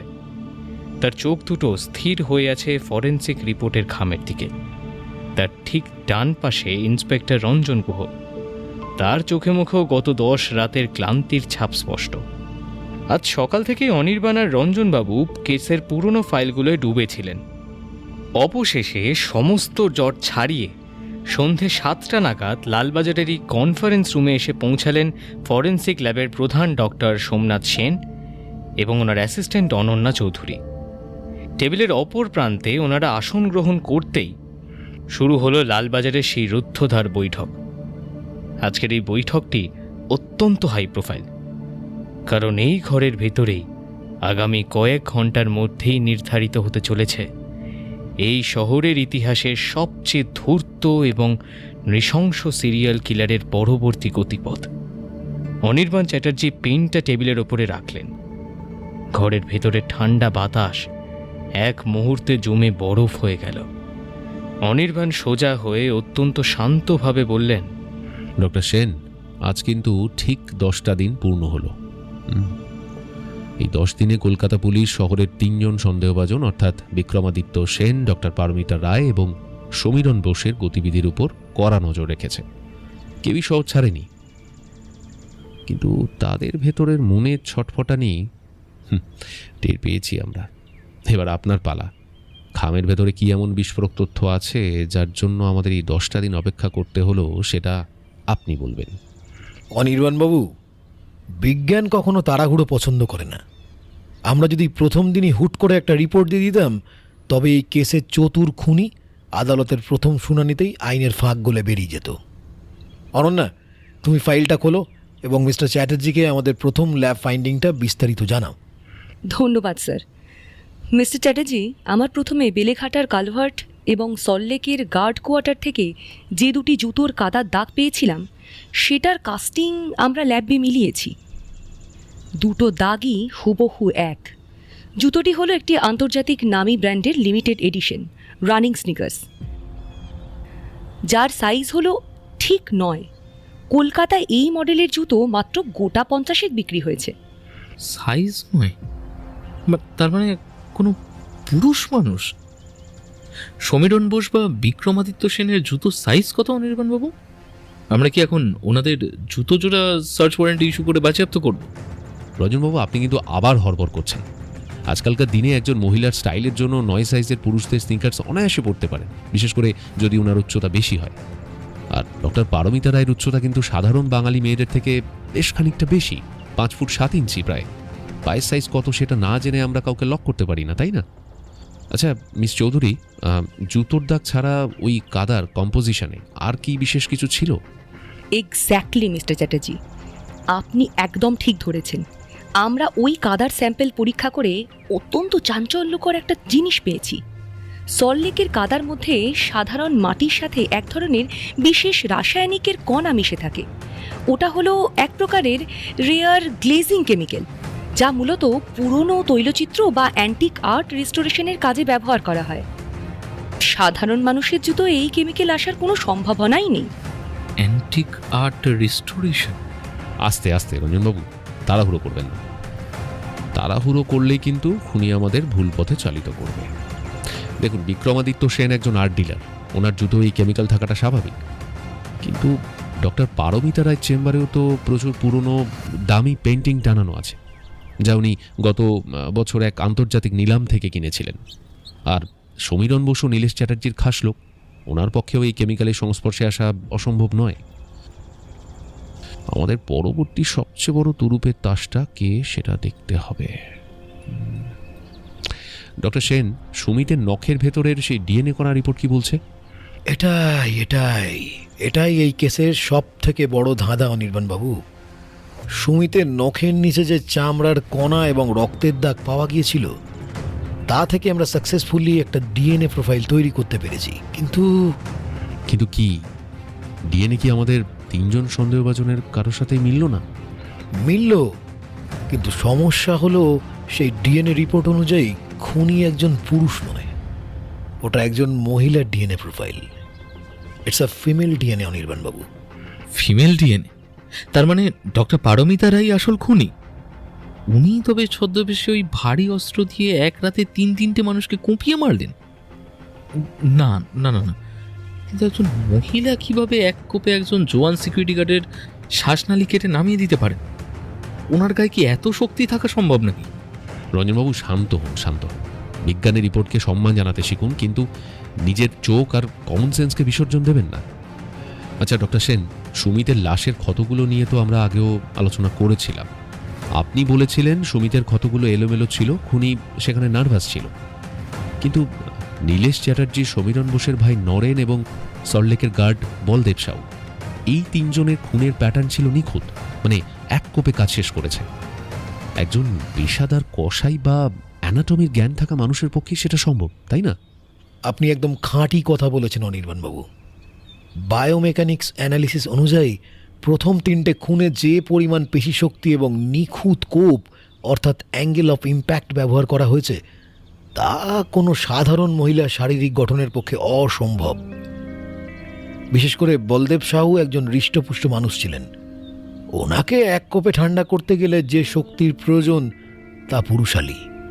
কিন্তু সুমিতের ক্ষেত্রে আঘাতগুলো ছিল অগভীর এবং একাধিক। মিস্টার চ্যাটার্জি, আমার একটা থিওরি আছে। এমন কি হতে পারে না যে খুনি আসলে দুজন? একজন পুরুষ যে প্রথম 3টে খুন করেছে, আর সুমিতের ক্ষেত্রে ডক্টর পারমিতা রায় নিজে হাত মিলিয়েছেন, অথবা ডক্টর পারমিতা রায়ই মূল মাস্টার মাইন্ড। উনি শুধু সুমিতের ক্ষেত্রে নিজে অস্ত্র তুলে নিয়েছিলেন, কারণ সুমিত ওনার ল্যাপটপ ব্যাগ আর সিক্রেট ফাইলটা নিয়ে পালাচ্ছিল। দুজন খুনি না মিস চৌধুরী। জোকারের তাসের সিকোয়েন্সটা খেয়াল করুন। 1 নম্বর তাসটা পাওয়া গেছে বেলেঘাটার নরেন বোসের লাশে, আর 2 নম্বর সল্টলেকে বলদেব সাউয়ের লাশে, 3 নম্বর মিলেছে মিন্টো পার্কে সুমিতের লাশে। খুনি যদি দুজন হতো তবে তাসের এই নিখুঁত ক্রোনোলজি বজায় থাকতো না। খুনি একজনই। সে আমাদের একটা মনস্তাত্ত্বিক গোলক ধাঁধায় ফেলতে চাইছে। সে চাইছে আমরা যেন এই ডিএনএ রিপোর্ট দেখে সোজা ডক্টর পারমিতা রায়কে অ্যারেস্ট করি, আর উনি অ্যারেস্ট হলেই আসল খুনি পর্দার আড়ালে বসে হাসবে, তাই না? তাহলে এই ডিএনএ রিপোর্টের মানেটা কি অনির্বাণ বাবু? সুমিতের নখের নিচে পারমিতা দেবীর চামড়া বা রক্তটা এলোই বা কিভাবে? সুমিত তো ওনার ক্লিনিকেই কাজ করতো। রজনবাবু, সুমিত কার অ্যাসিস্ট্যান্ট ছিল? মনে করুন ডক্টর পারমিতা রায়, তাই না? সুমিত দিনরাত পারমিতা দেবীর চেম্বারে কাটাতো, ওনার ফাইল গোছাতো, ওনার ব্যবহৃত জিনিসপত্র পরিষ্কার করত। খুনি যদি অত্যন্ত চতুর হয় তবে সে সুমিতকে মারার পর ডক্টর পারমিতার চেম্বার থেকেই ওনার ব্যবহৃত কোনো চিরুনি বা চুল বা ওনার টিস্যু পেপার থেকে ওনার স্কিন সেল সংগ্রহ করে সুমিতের নখের ভেতর গুজে দিয়ে এসেছে, যাতে ফরেন্সিক ল্যাব সোজা পারমিতাকে দোষী সাব্যস্ত করে। ইটস আ প্ল্যান্টেড এভিডেন্স রঞ্জনবাবু। খুনি আমাদের ফরেন্সিক সায়েন্সকে আমাদের বিরুদ্ধেই অস্ত্র হিসেবে ব্যবহার করেছে। আমাদের না সন্দেহভাজনদের গত 10 দিনের স্টেটমেন্টগুলোকে না মেলাতে হবে। আচ্ছা রঞ্জনবাবু, সমীরণ বোসকে নিয়ে যে ডরমিটারির তথ্য আপনি দিয়েছিলেন না, ওনার ভাই নরেন বোসের খুনের পর সমীরণ বাবুর প্রতিক্রিয়া কী ছিল? হ্যাঁ অনির্বাণ বাবু, আমি নিজেই ওনার ডরমিটারিতে গিয়েছিলাম। নরেন বোসের মৃত্যুর খবর শোনার পর সমীরণ বাবু পুরো ভেঙে পড়েছেন। উনি সারাদিন ঘরের কোণে বসে কাঁদছেন আর রাম নাম জপ করছেন। কিন্তু ওনার ওই ডরমিটারির নাইট গার্ড আমাদের খুব একটা অদ্ভুত একখান তথ্য দিয়েছে। একটু ডিটেলসে বলুন। ওই গার্ড বলেছে নরেন বোস যেদিন খুন হন, অর্থাৎ সেই বৃষ্টির রাতে বিকেল 4টে নাগাদ একজন মাঝবয়সী লোক ডরমেটারিতে সমীরণবাবুর সাথে দেখা করতে এসেছিল। লোকটার পরনে একটা বড় রেইনকোট ছিল আর মাথায় টুপি, তাই ওনার মুখটা দেখা যায়নি। ওনারা ঘরের দরজা বন্ধ করে প্রায় আধ ঘন্টা খুব উত্তেজিতভাবে ঝগড়া করেন। তারপরই সমীরণবাবু চাদর মুড়ি দিয়ে পেছনের দরজা দিয়ে পালিয়ে যান, আর তার ঠিক 1 ঘন্টার মধ্যে বেলেঘাটায় ভাইয়ের লাশ পাওয়া যায়। চমৎকার। তার মানে সমীরণ বোস নিজের ইচ্ছায় পালায়নি, ওনাকে ওনার ভাইয়ের প্রাণের ভয় দেখিয়ে ডরমিটারি থেকে বেরোতে বাধ্য করা হয়েছিল। অথবা সমীরণ বাবুই ওনার ভাইকে ওই কালভার্টের নিচে ডেকে পাঠিয়েছিলেন খুনিকে ওনার পাওনা টাকা বা সিক্রেট কোনো ফাইল হ্যান্ডওভার করার জন্য। আচ্ছা রঞ্জনবাবু, ওই বিক্রমাদিত্য সেনের বাড়ির কোনো মুভমেন্ট পাওয়া গেছে? মানে ওয়াচ রাখা হয়েছিল যে। বিক্রমাদিত্য সেন এই 10 দিন ওনার বালিগঞ্জের ফ্ল্যাট থেকে 1 পাও বেরোননি। তবে ওনার ল্যান্ডলাইনে প্রচুর ইন্টারন্যাশনাল কল এসেছে, বিশেষ করে সুইজারল্যান্ড আর দুবাই থেকে। আমাদের সাইবার সেল ওনার কল ডিটেলস রেকর্ড ট্র্যাক করছে। কিন্তু একটা খুব রহস্যময় জিনিস অনির্বাণবাবু, সুমিতের সেই ল্যাপটপ ব্যাগটা যা মিন্টো পার্কের ক্লিনিক থেকে গায়েব হয়েছিল, ওটার কোনো হদিশ কিন্তু মিলছে না। ল্যাপটপ ব্যাগটা খুনি হয়তো পুড়িয়ে দিয়েছে বা গঙ্গায় ফেলে দিয়েছে, কিন্তু খুনি একটা জিনিস ভুলে গেছে। সুমিত একজন আধুনিক যুগের ছেলে। ও ল্যাপটপের সমস্ত ডেটা এবং ডক্টর পারমিতা রায়ের চেম্বারের ক্লায়েন্ট ফাইলগুলো ওর ব্যক্তিগত গুগল ড্রাইভে ব্যাকআপ রাখত। আমি সুমিতের ফোনের IMI নাম্বার ট্র্যাক করে ওর ক্লাউড অ্যাকাউন্টের অ্যাক্সেস পেয়েছি লালবাজারের সাইবার টিমের সাহায্যে। আর সেখানেই লুকিয়ে আছে আসল মোড়। কি আছে সেই ফাইলে মিস্টার চ্যাটার্জি? ডক্টর পারমিতা রায় কি সত্যিই কোনো অপরাধের সাথে যুক্ত? দেখুন, ডক্টর পারমিতা রায় নিজে কোনো খুনি নন, কিন্তু উনি ওনার পেশার আড়ালে একটা মারাত্মক বেআইনি কাজ করছিলেন। উনি কলকাতার বহু হাই প্রোফাইল শিল্পপতি, পলিটিশিয়ান এবং অপরাধীদের সাইকিয়াট্রিক ট্রিটমেন্ট করতেন। আর সেশনের সময় ওরা অবচেতন মনে সেই সমস্ত অপরাধের স্বীকারোক্তি করতেন। পারমিতা দেবী সুমিতের গোপন স্যাটেলাইট ফোনের মাধ্যমে সেই সমস্ত তথ্য একটা আন্তর্জাতিক ব্ল্যাকমেইলিং চক্রের কাছে মোটা টাকায় বিক্রি করতেন। সুমিত কোনোভাবে ওনার এই স্যাটেলাইট ফোনের কল রেকর্ডার ব্ল্যাকমেইলের ফাইলগুলো পেন ড্রাইভে কপি করে নিয়েছিল, আর সেই ফাইলটাই সে নীলেশ চ্যাটার্জিকে দেখাতে গেছিল ওনার মৃত্যুর আগের রাতে। ও মাই গড! তার মানে নীলেশ চ্যাটার্জি জেনে গিয়েছিলেন যে ডক্টর পারমিতা একজন আন্তর্জাতিক ব্ল্যাকমেলার। তাহলে পারমিতা দেবী তো মূল খুনি হওয়া উচিত অনির্বাণবাবু। উনি তো ওনার রাজসাক্ষী সুমিত আর ব্ল্যাকমেলের শিকার নীলেশ চ্যাটার্জিকে দুনিয়া থেকে সরিয়ে দিতে চাইবেন। যুক্তি ওপর খুব সুন্দর রঞ্জনবাবু, কিন্তু ভেতরের গভীরতাটা একটু দেখুন, তাই না? ডক্টর পারমিতা রায় যদি নিজেই খুনটা করতেন, তবে উনি সুমিতকে ওনার নিজের চেম্বারের বাথরুমে মারতেন না। ওনার মতো একজন বুদ্ধিমতী মহিলা নিজের পায়ে কি কুড়ুল মারবেন? না, খুনি অন্য কেউ, যে ডক্টর পারমিতা রায়ের এই ব্ল্যাকমেলিং এর কথা জানতে পেরে গেছিল। সে নীলেশ চ্যাটার্জিকে মেরে ওনার ডায়েরিটা গায়েব করে, যাতে ডক্টর পারমিতার উপর সন্দেহটা যায়। তারপর সে সুমিতকে মারে ফাইলটার জন্য, যাতে ব্ল্যাকমেইলিং এর পুরো সাম্রাজ্যটা সে নিজের দখলে নিয়ে নিতে পারে।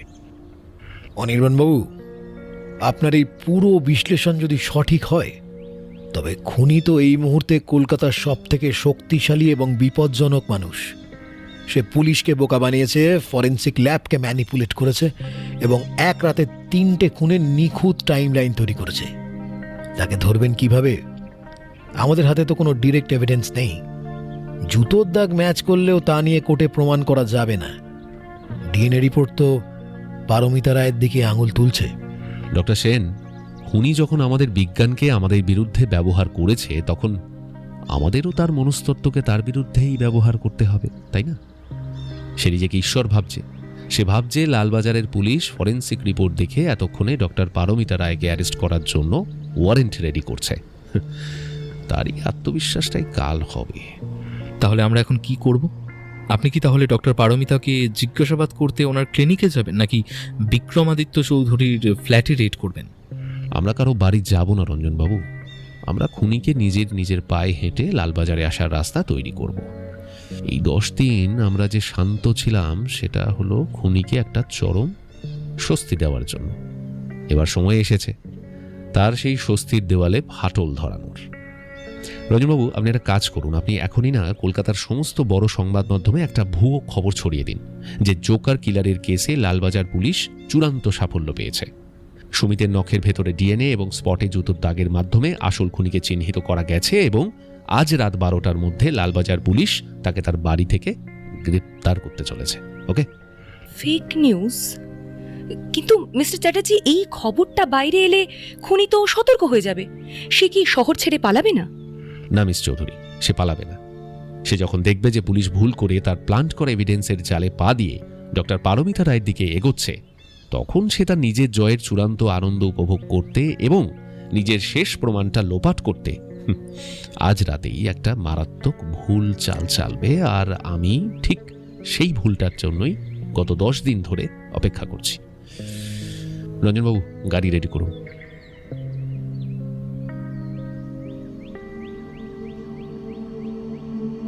কলকাতায় তখন রাত ঠিক 11টা। জুন মাসে সেই গুমোট ভ্যাবসা গরমটা কর্পূরের মতো উবে গিয়ে আকাশ জুড়ে নেমে এসেছে এক কালান্তক শ্রাবণ। মহানগরের রাজপথগুলো একে একে জনহীন হয়ে পড়ছে।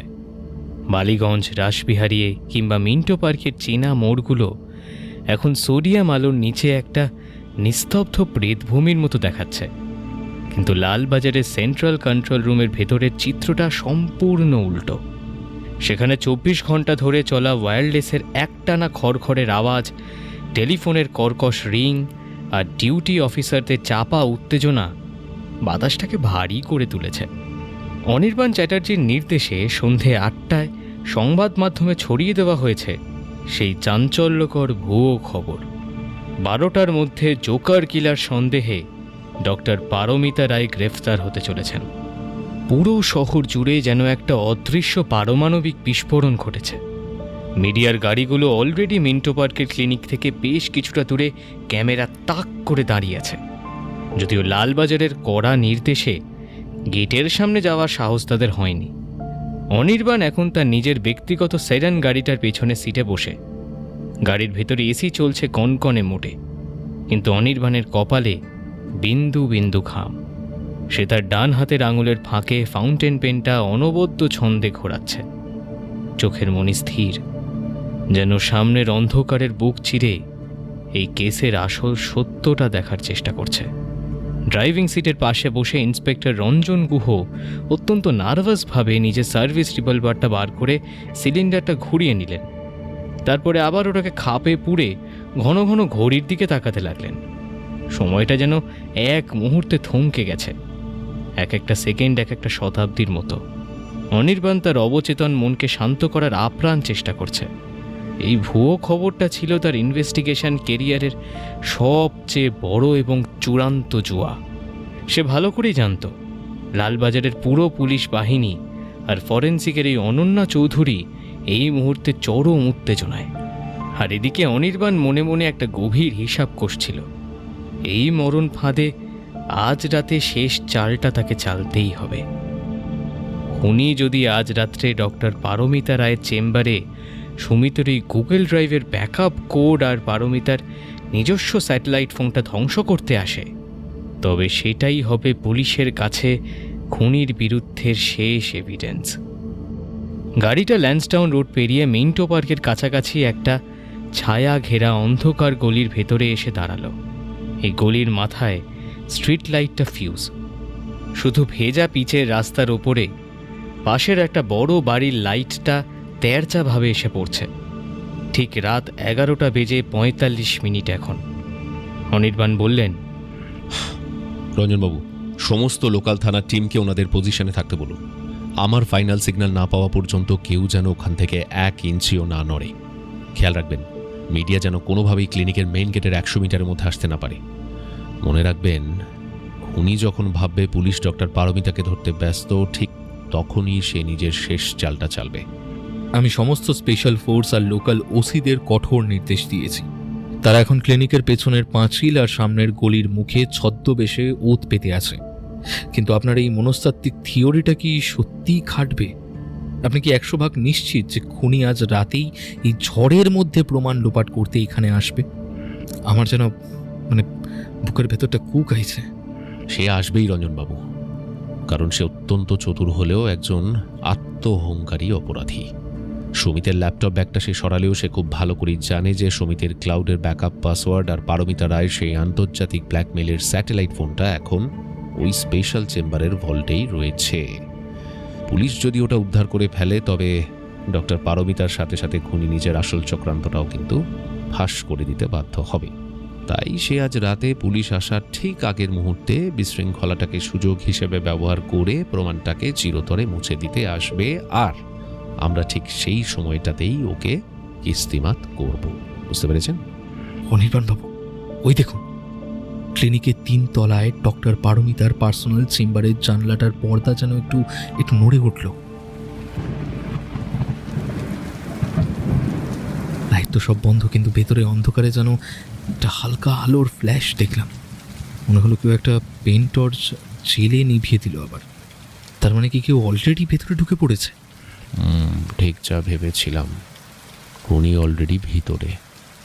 মেন গেট দিয়ে ঢোকেনি, পেছনের ফায়ার এসকেপ বা এয়ার কন্ডিশনারের ওই ডাক্টিং পাইপটা দিয়েই ঢুকেছে। রঞ্জনবাবু, আপনি এখনই গাড়ি থেকে নামুন। আপনি মেইন ফোর্সের কাছে যান এবং পুরো ক্লিনিকটা কর্ডন অফ করুন যাতে মাছিও বেরোতে না পারে। আর আমি একা পেছনের সার্ভিস ডোর দিয়ে ভেতরে ঢুকছি। ওকে কোনো সুযোগ দেওয়া যাবে না, মাথায় রাখবেন। একা না অনির্বাণবাবু, এটা চরম বোকামি হবে। খুনি এক রাতে 3-3টে খুন করেছে। সে অত্যন্ত হিংস্র আর পেশাদার। আমি আপনার সাথে 2 জন আর্ম গার্ড পাঠাচ্ছি। না রঞ্জনবাবু, ফোর্সের ভারী বুটের শব্দ পেলে খুনি অ্যালার্ট হয়ে যাবে। সে হয়তো জানলা দিয়ে ঝাঁপ দেবে বা অন্য কোনো প্রমাণ নষ্ট করে দিতে পারে। আপনি বাইরেটা সামলান, ভেতরের খেলাটা আমার উপর ছেড়ে দিন। গাড়ির দরজাটা খুলে অনির্বাণ বৃষ্টির অন্ধকারের মধ্যে মিশে গেল। তার হালকা ওভারকোটটা ঝোড়ো হাওয়ায় চাবুকের মতো উঠছে। সে মেন গেট এড়িয়ে সোজা ক্লিনিকের পেছনে কর্দমাক্ত গলিটার দিকে এগিয়ে গেল। বালিগঞ্জ ক্লাবের সেই পুরনো লাইব্রেরির মতোই এই ক্লিনিকের পেছনটাও অন্ধকার এবং নিস্তব্ধ। একটা মরচে ধরা লোহার কোলাপসেবল গেট, যা মূলত কর্মচারীদের যাতায়াতের জন্যই ব্যবহৃত হয়, সেটা অলরেডি আধখোলা অবস্থায় ঝুলছে। অনির্বাণ পকেট থেকে একটা পাতলা সার্জিক্যাল গ্লাভস বের করে ডান হাতে পরে নিল। তারপর রিভলভারটা শক্ত করে ধরল। ক্লিনিকের ভেতরের করিডোরটা একটা দীর্ঘ অন্ধকূপ। ঝিঝি পোকার একটানা ডাক আর জানলার কাঁচে বৃষ্টির ড্রাম পেটার শব্দ ছাড়া আর কোনো আওয়াজ নেই। অনির্বাণ প্রতিটা পদক্ষেপ ফেলছিল বেড়ালের মতো, নিঃশব্দে। সিঁড়ি বেয়ে যখন 3 তলায় পৌঁছল অনির্বাণ, তখন তার হৃদস্পন্দন একদম স্বাভাবিক। ডক্টর পারমিতার চেম্বারের মেহগনি কাঠের দরজাটা সামান্য ফাঁক, ভেতরটা খুটখুটে অন্ধকার। অনির্বাণ ঘরের ভেতরে পা রাখল। ঠিক তখনই টেবিলের ওপাশ থেকে একটা খসখসে আওয়াজ এবং ড্রয়ার খোলার শব্দ শোনা গেল। অন্ধকারে একটা কালো ছায়া ঝুঁকে পড়ে টেবিলের নিচের সিক্রেট লকারটা ভাঙার চেষ্টা করছে। লোকটার পরনে একটা কুঁচকুচে কালো রেনকোট, মাথায় টুপি এবং মুখে একটা কালো মাস্ক। অনির্বাণ করিডোর থেকে হালকা আসা আলোটার বিপরীতে দরজার মুখে এসে দাঁড়ালো। তার হাতে রিভলভারের নলটা সোজা কালো ছায়াটার দিকে তাক করা। খেলা শেষ মিস্টার জোকার। হাত দুটো একটু প্লিজ ওপরের দিকে তুলুন আর টেবিল থেকে 2 পা পিছিয়ে যান। লালবাজার পুলিশ কিন্তু বাড়িটাকে চারিদিক থেকে ঘিরে ফেলেছে। কালো পোশাক পরা লোকটা তীব্র চমকে উঠে দাঁড়ালো সোজা হয়ে। তার হাতে ছোট্ট এলইডি টর্চটা সরাসরি পড়ল অনির্বাণের চোখে, কিন্তু অনির্বাণের চোখের পলকও পড়ল না। ওর দৃষ্টি পাথরের মতো শক্ত। মিস্টার চ্যাটার্জি, আপনি? কিন্তু পুলিশ নিচে ডক্টর পারমিতাকে অ্যারেস্ট করার চেষ্টা করছে। আপনি এখানে একা কিভাবে? কারণ লালবাজার পুলিশ যেখানে ভাবা শেষ করে, অনির্বাণ চ্যাটার্জি সেখান থেকে নিচের চাল শুরু করে। আপনি কি ভেবেছিলেন ডক্টর পারমিতার ডিএনএ সুমিতের নখের নিচে প্লান্ট করে দিয়ে আপনি পারফেক্ট ক্রাইম করে ফেলেছেন, তাই তো? আর পুলিশ এসে ওনাকে ধরে নিয়ে গেলেই আপনি বাকি প্রমাণ চম্পট করে দেবেন। কিন্তু আপনি ভুলে গেছেন যে জোকার তাসের প্রত্যেকটা চাল আমার নখদর্পণে। আপনি কিছুই জানেন না। আপনি একটা অন্ধ অহংকারী বুড়ো শিয়াল। জোকারের আসল ক্ষমতা আপনার কল্পনার বাইরে। হঠাৎই লোকটা আক্রোশে চিৎকার করে টেবিলের ওপরে একটা ভারী ক্রিস্টালের পেপার ওয়েট অনির্বাণের দিকে ছুঁড়ে দিল। ভারী পেপার ওয়েটটা অনির্বাণের কানের পাশ দিয়ে পেছনের আলমারির কাঁচে লেগে বিকট শব্দে ভেঙে গেল কাঁচটা। আর সেই সুযোগে মাস্ক পরা লোকটা টেবিল ডিঙিয়ে জানলার দিকে পালাতে শুরু করলো। অনির্বাণ ঠান্ডা মাথায় ডান হাতে রিভলভারটা তাক করে ট্রিগার টিপে দিয়ে বললেন, থামালাম আপনাকে। রিভলভার থেকে একটা বিকট শব্দ বেরোলো এবং লোকটার ডান পায়ে গুলিটা লাগতেই সে আর্তনাদ করে মেঝেতে আঁচড়ে পড়ল। তার হাত থেকে একটা ছোট চামড়ার পাও ছিটকে গিয়ে পড়ল ঘরের এক কোণে। লোকটা ব্যথায় কোঁকাতে কোঁকাতে মেঝের উপরে কুঁকড়ে গেল।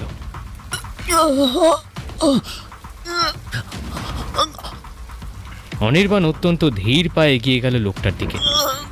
নিচু হয়ে লোকটার মুখের কালো মাস্কটা এক টানে খুলে ফেলল, কিন্তু মাস্কের আড়ালে যে মুখটা বেরিয়ে এলো তা দেখে অনির্বাণের মতো দুঁদে গোয়েন্দাও চমকে উঠল এক নিমেষের জন্য। লোকটার কেউ নয়, ওই ডক্টর পারমিতা রায়ের ব্যক্তিগত কেয়ারটেকার এবং ক্লিনিকের পুরনো ফার্মাসিস্ট বিনোদ প্রধান, যে গত 10 দিন ধরে লালবাজারের ইনভেস্টিগেশনের সময় পুলিশের সামনে একদম ভালো মানুষ সেজে চা জল খাবার দিয়ে যাচ্ছিল। বিনোদ, তুমি সমীরণ বোসের দূরসম্পর্কের ভাই নরেন বোসকে বেলেঘাটায়, তার মানে তুমি মেরেছিলে? নাকি বিক্রমাদিত্য সেনের আন্তর্জাতিক ব্ল্যাকমেইল চক্রের ভাড়াটে কিলার তুমি? সত্যিটা বলো, না হলে কিন্তু আমার দ্বিতীয় গুলিটা তোমার কপালে ঢুকবে। আমি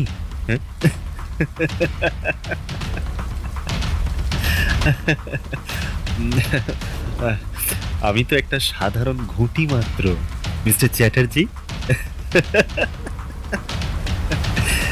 আসল জোকার তো অনেক বড় খেলোয়াড়। আপনি যে নিজেকে এত বড় গোয়েন্দা ভাবেন, আপনি আপনি জাস্ট একটা মস্ত বড় ভুল চাল ছেলে দিলেন যে, হ্যাঁ, আমাকে ধরে। আসল ফাইল তো অলরেডি ওনার কাছে। রঞ্জনবাবু, রঞ্জনবাবু নিচে যান। ওই কালো সেডান গাড়িটা আটকান, বিনোদের পার্টনার পালাচ্ছে। ঠিক তখনই ক্লিনিকের বাইরের নিচের রাস্তা থেকে গাড়ির টায়ারের পিচের উপরে প্রচণ্ড ঘর্ষণের একটা তীক্ষ্ণ শব্দ শোনা গেল। একটা শক্তিশালী ইঞ্জিনের গর্জন বৃষ্টিকে ছাপিয়ে দূরে মিলিয়ে যেতে লাগলো। গাড়িটাকে সচক্ষে দেখার আগেই সেটা ঝড়ের বেগে মিলিয়ে গেল মেন রোডের দিকে। করিডোর দিয়ে হাঁপাতে হাঁপাতে ছুটে এলেন রঞ্জন গুহ। ওনার হাতে সার্ভিস রিভলভার, ওনার পেছনে আরও 4-5 জন কনস্টেবল। ওনারা ঘরে ঢুকেই মেঝেতে রক্তাক্ত বিনোদকে দেখে স্তম্ভিত হয়ে গেলেন। চলে গেল অনির্বাণবাবু। আমরা নিচে নামার আগেই গাড়িটার লাইট বন্ধ করে ঝড়ের গতিতে সেন্ট্রাল এভিনিউর দিকে মনে হয় বেরিয়ে গেল। গাড়িটাকে তো দেখতে পারলাম না, আওয়াজ শুনেই অনুমান করছি। আমরা গাড়ি ও গাড়ির ভেতরে আসল কালপ্রিটকে মিস করলাম। কিন্তু এই বিনোদ আমাদের সাথে এই খেলাটা খেলছিল। না রঞ্জনবাবু, সে পালিয়ে যায়নি। সে আসলে আমাদের একটা চূড়ান্ত বার্তা দিয়ে গেল। সে আমাদের পুরো ডিপার্টমেন্টের অহংকারকে আজ রাতে ধুলোয় মিশিয়ে দিয়ে গেল। রঞ্জনবাবু, নিচে চলুন, রাস্তায় কিছু একটা ফেলে গেছে। রঞ্জনবাবু এবং অনির্বাণ যখন ক্লিনিকের পর্চ পেরিয়ে বৃষ্টি ভেজা পিচ রাস্তায় এসে দাঁড়ালেন, তখন সোডিয়াম আলোর নিচে দেখা মেইন বোর্ডের ঠিক মাঝখানে একটা জিনিস পড়ে আছে। অনির্বাণ ছাতাটা না নিয়েই বৃষ্টির মধ্যে হেঁটে গিয়ে জিনিসটাকে কুড়িয়ে নিলেন। একটা তাসের প্যাকেট। প্যাকেটটা মাঝখান থেকে চেরা, তার ভেতর থেকে উঁকি মারছে একটা বিশেষ কার্ড। কিন্তু কার্ডটা সাধারণ নয়। এই সাদা পিঠের ওপরে তাজা রক্তের অক্ষরে কাটা কাটা হরফে একটা বার্তা লেখা। অনির্বাণ টর্চের আলো ফেলল কার্ডটার ওপরে। রঞ্জনবাবু উকিঝুঁকি মেরে বললেন, খেলা এখনো শেষ হয়নি অনির্বাণবাবু, এটা তো সবে শুরু। আগামী পূর্ণিমার রাতে কলকাতার বুকে জোকার তাসের শেষ খেলাটা হবে। আপনি কি তুই? মাই গড অনির্বাণবাবু, তার মানে আপনার কথাটাই ঠিক। খুনি তবে বিনোদ নয়, বিনোদ শুধু খুনির অ্যাসিস্ট্যান্ট ছিল। আসল জোকার কিলার তবে এখনো বাইরে মুক্ত ঘুরছে। হ্যাঁ রঞ্জনবাবু, আসল খুনি আমাদের বিজ্ঞানকে, আমাদের ফাঁদকে আমাদের বিরুদ্ধে অস্ত্র হিসেবে ব্যবহার করে চলে গেল। সে নিজেকে এই শহরের ঈশ্বর ভাবছে, কিন্তু সে জানে না অনির্বাণ চ্যাটার্জি হার মানতে শেখেনি। সে পূর্ণিমার রাতে যে চ্যালেঞ্জ ছুড়েছে সেটাই তার জীবনের শেষ রাত হবে। রঞ্জনবাবু, আপনি বিনোদকে এখনই কাস্টাডিতে নিন। আমাদের এবার অন্য স্ট্র্যাটেজি নিতে হবে। রাজাকে কিস্তিমাত করার চালটা আজ রাতে বদলে দিতে হবে, কিন্তু খেলাটা শেষ আমি করব।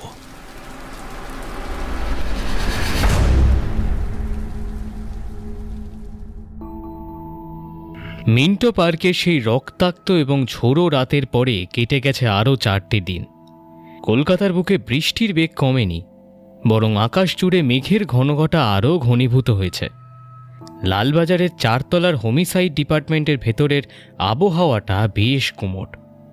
বিনোদ প্রধান এই মুহূর্তে পিজি হসপিটালের প্রিজন ওয়ার্ডে কড়া পুলিশি পাহারায় চিকিৎসাধীন।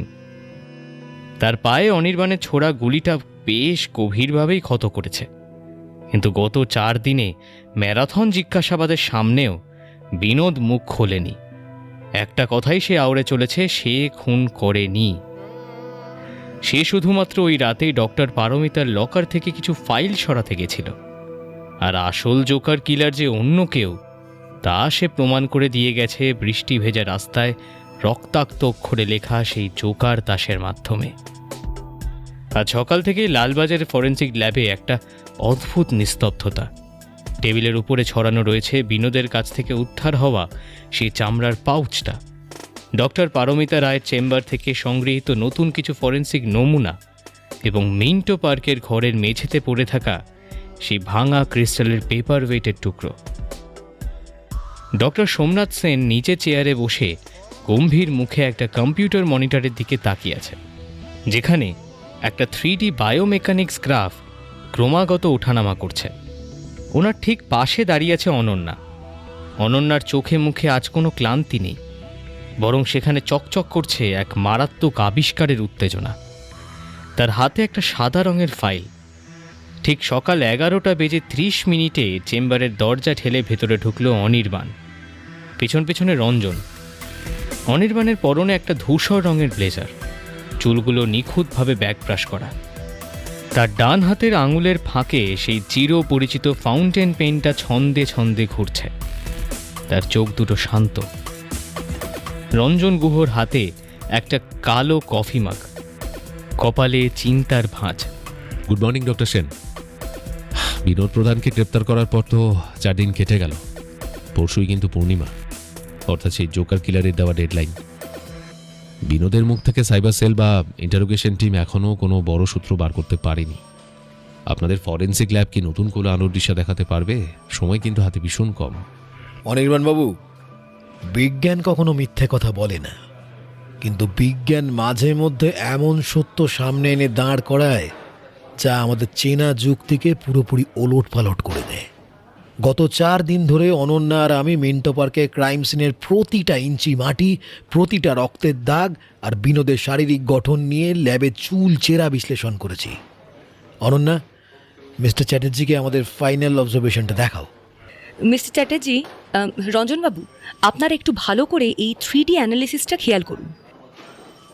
মিন্টো পার্কের ক্লিনিকে ওই রাতে বিনোদ প্রধান ডক্টর পারমিতা চেম্বারে ঢুকে লকার ভাঙার চেষ্টা করেছিল। এটা 100% সত্যি, কিন্তু ফরেন্সিক রিপোর্ট বলছে বিনোদ প্রধান কোনোভাবেই এই কেসের মূল জোকার কিলার হতে পারে না। এমনকি সে প্রথম 3টে খুনের সময় ক্রাইম সিনে উপস্থিত ছিল না। কি বলছেন মিস চৌধুরী? বিনোদ তার মানে সত্যি খুনি নয়? সে তো ওই রাতে মাস্ক পরে ক্লিনিকে ঢুকেছিল, আর অনির্বাণবাবু নিজের চোখে ওকে লকার ঘাঁটতে দেখেছেন, ওর পায়ে গুলিও করেছেন। ও যদি খুনি না হয়, তবে ওই রাতে ওখানে কি করছিল? আর ওই 4 নম্বর জোকার তাসটাই বা বিনোদের পার্টনার রাস্তায় ফেলে গেল কেন? রঞ্জনবাবু, আপনি একটু ধাপে ধাপে লজিকটা বুঝুন। বেলেঘাটায় নরেন বোস এবং সল্টলেকের গার্ড বলদেব সাউকে যে নিখুঁত কোণে একক পেশি শক্তিতে এক কোপে গলা কেটে মারা হয়েছিল, তার জন্য খুনির উচ্চতা হওয়া প্রয়োজন কমপক্ষে 5 ফুট 10 ইঞ্চি থেকে 6 ফুট, আর খুনির ওজন হওয়া উচিত অন্তত 80 কেজি। বিনোদ প্রধানের হাইট কত জানেন? মাত্র 5 ফুট 4 ইঞ্চি। ওনার শারীরিক গঠন অত্যন্ত শীর্ণ। অ্যানাটমির জ্ঞান ওনার থাকলেও একজন হৃষ্টপুষ্ট সিকিউরিটি গার্ডকে এক ঝটকায় শুইয়ে দেওয়ার মতো দৈহিক ক্ষমতা ওনার নেই, যেটা আমরা আগেও বলেছিলাম। বায়োমেকানিক্সের থিওরিটা এখানে উড়িয়ে দেওয়া যায় না। আমি যখন ওই রাতে বিনোদকে ধরেছিলাম, তার ছটফটানির মধ্যে সেই দানবীয় শক্তিটা কিন্তু ছিল না, যেটা একজন পেশাদার সিরিয়াল কিলারের থাকে। মিস চৌধুরী, তাহলে বিনোদের ওই রাতে ওখানে যাওয়ার মোটিভটা কী ছিল? তার কাছ থেকে যে চামড়ার পাউচটা পাওয়া গেছে ওটার ভেতরে কী ছিল? ওটাই তো এই কেসের সবচেয়ে বড় মোড় মিস্টার চ্যাটার্জি। বিনোদের কাছ থেকে যে চামড়ার পাউচটা উদ্ধার হয়েছে ওটার ভেতরে কোনো ল্যাপটপের ফাইল বা ড্রাইভ কোড ছিল না। ওটার ভেতর ছিল কিছু পুরনো ইনভয়েস আর ক্যাশ রসিদ। বিনোদ আসলে ডক্টর পারমিতা রায়ের ব্ল্যাকমেলিং চক্রের অংশ ছিল না। বিনোদ ছিল ডক্টর পারমিতা চেম্বারের সেই পুরনো কর্মচারী যে ডক্টর পারমিতার অজান্তে ক্লিনিকের দামি দামি সাইকোট্রপিক ড্রাগ আর ওষুধ চড়া দামে ব্ল্যাক মার্কেটে পাচার করত। ড্রাগ পাচার? তার মানে বিনোদ স্রেফ একজন ছোটোখাটো চোর। এক্স্যাক্টলি। বিনোদ ওই রাতে পুলিশের ভুয়ো খবরটা শুনে ভয় পেয়ে গিয়েছিল। সে ভেবেছিল পুলিশ যদি ডক্টর পারমিতাকে অ্যারেস্ট করতে আসে তবে পুরো ক্লিনিক সেল হয়ে যাবে, আর ল্যাব ইনভেন্টারি চেক করলেই ওনার ওষুধের চুরির কেলেঙ্কারিটা ধরা পড়ে যাবে। তাই সে রাত 12টার আগেই নিজের চুরির খাতা আর রসিদগুলো লোপাট করতে ডক্টর পারমিতা চেম্বারে ঢুকেছিল। সে জোকার কিলারের ভয়ে প্রমাণ লোপাট করতে আসেনি, সে গিয়েছিল নিজের চুরির প্রমাণ মুছতে। তার মানে বিনোদ জোকার কিলারের কোনো পার্টনার বা অ্যাসিস্ট্যান্ট নয়, সে স্রেফ একটা কোইন্সিডেন্স বা কাকতালীয় ঘটনার শিকার, যেটা সে ঘটনাস্থলে আমার কাছে ধরা পড়ার সময় খুব কায়দা করে ইউজ করেছে।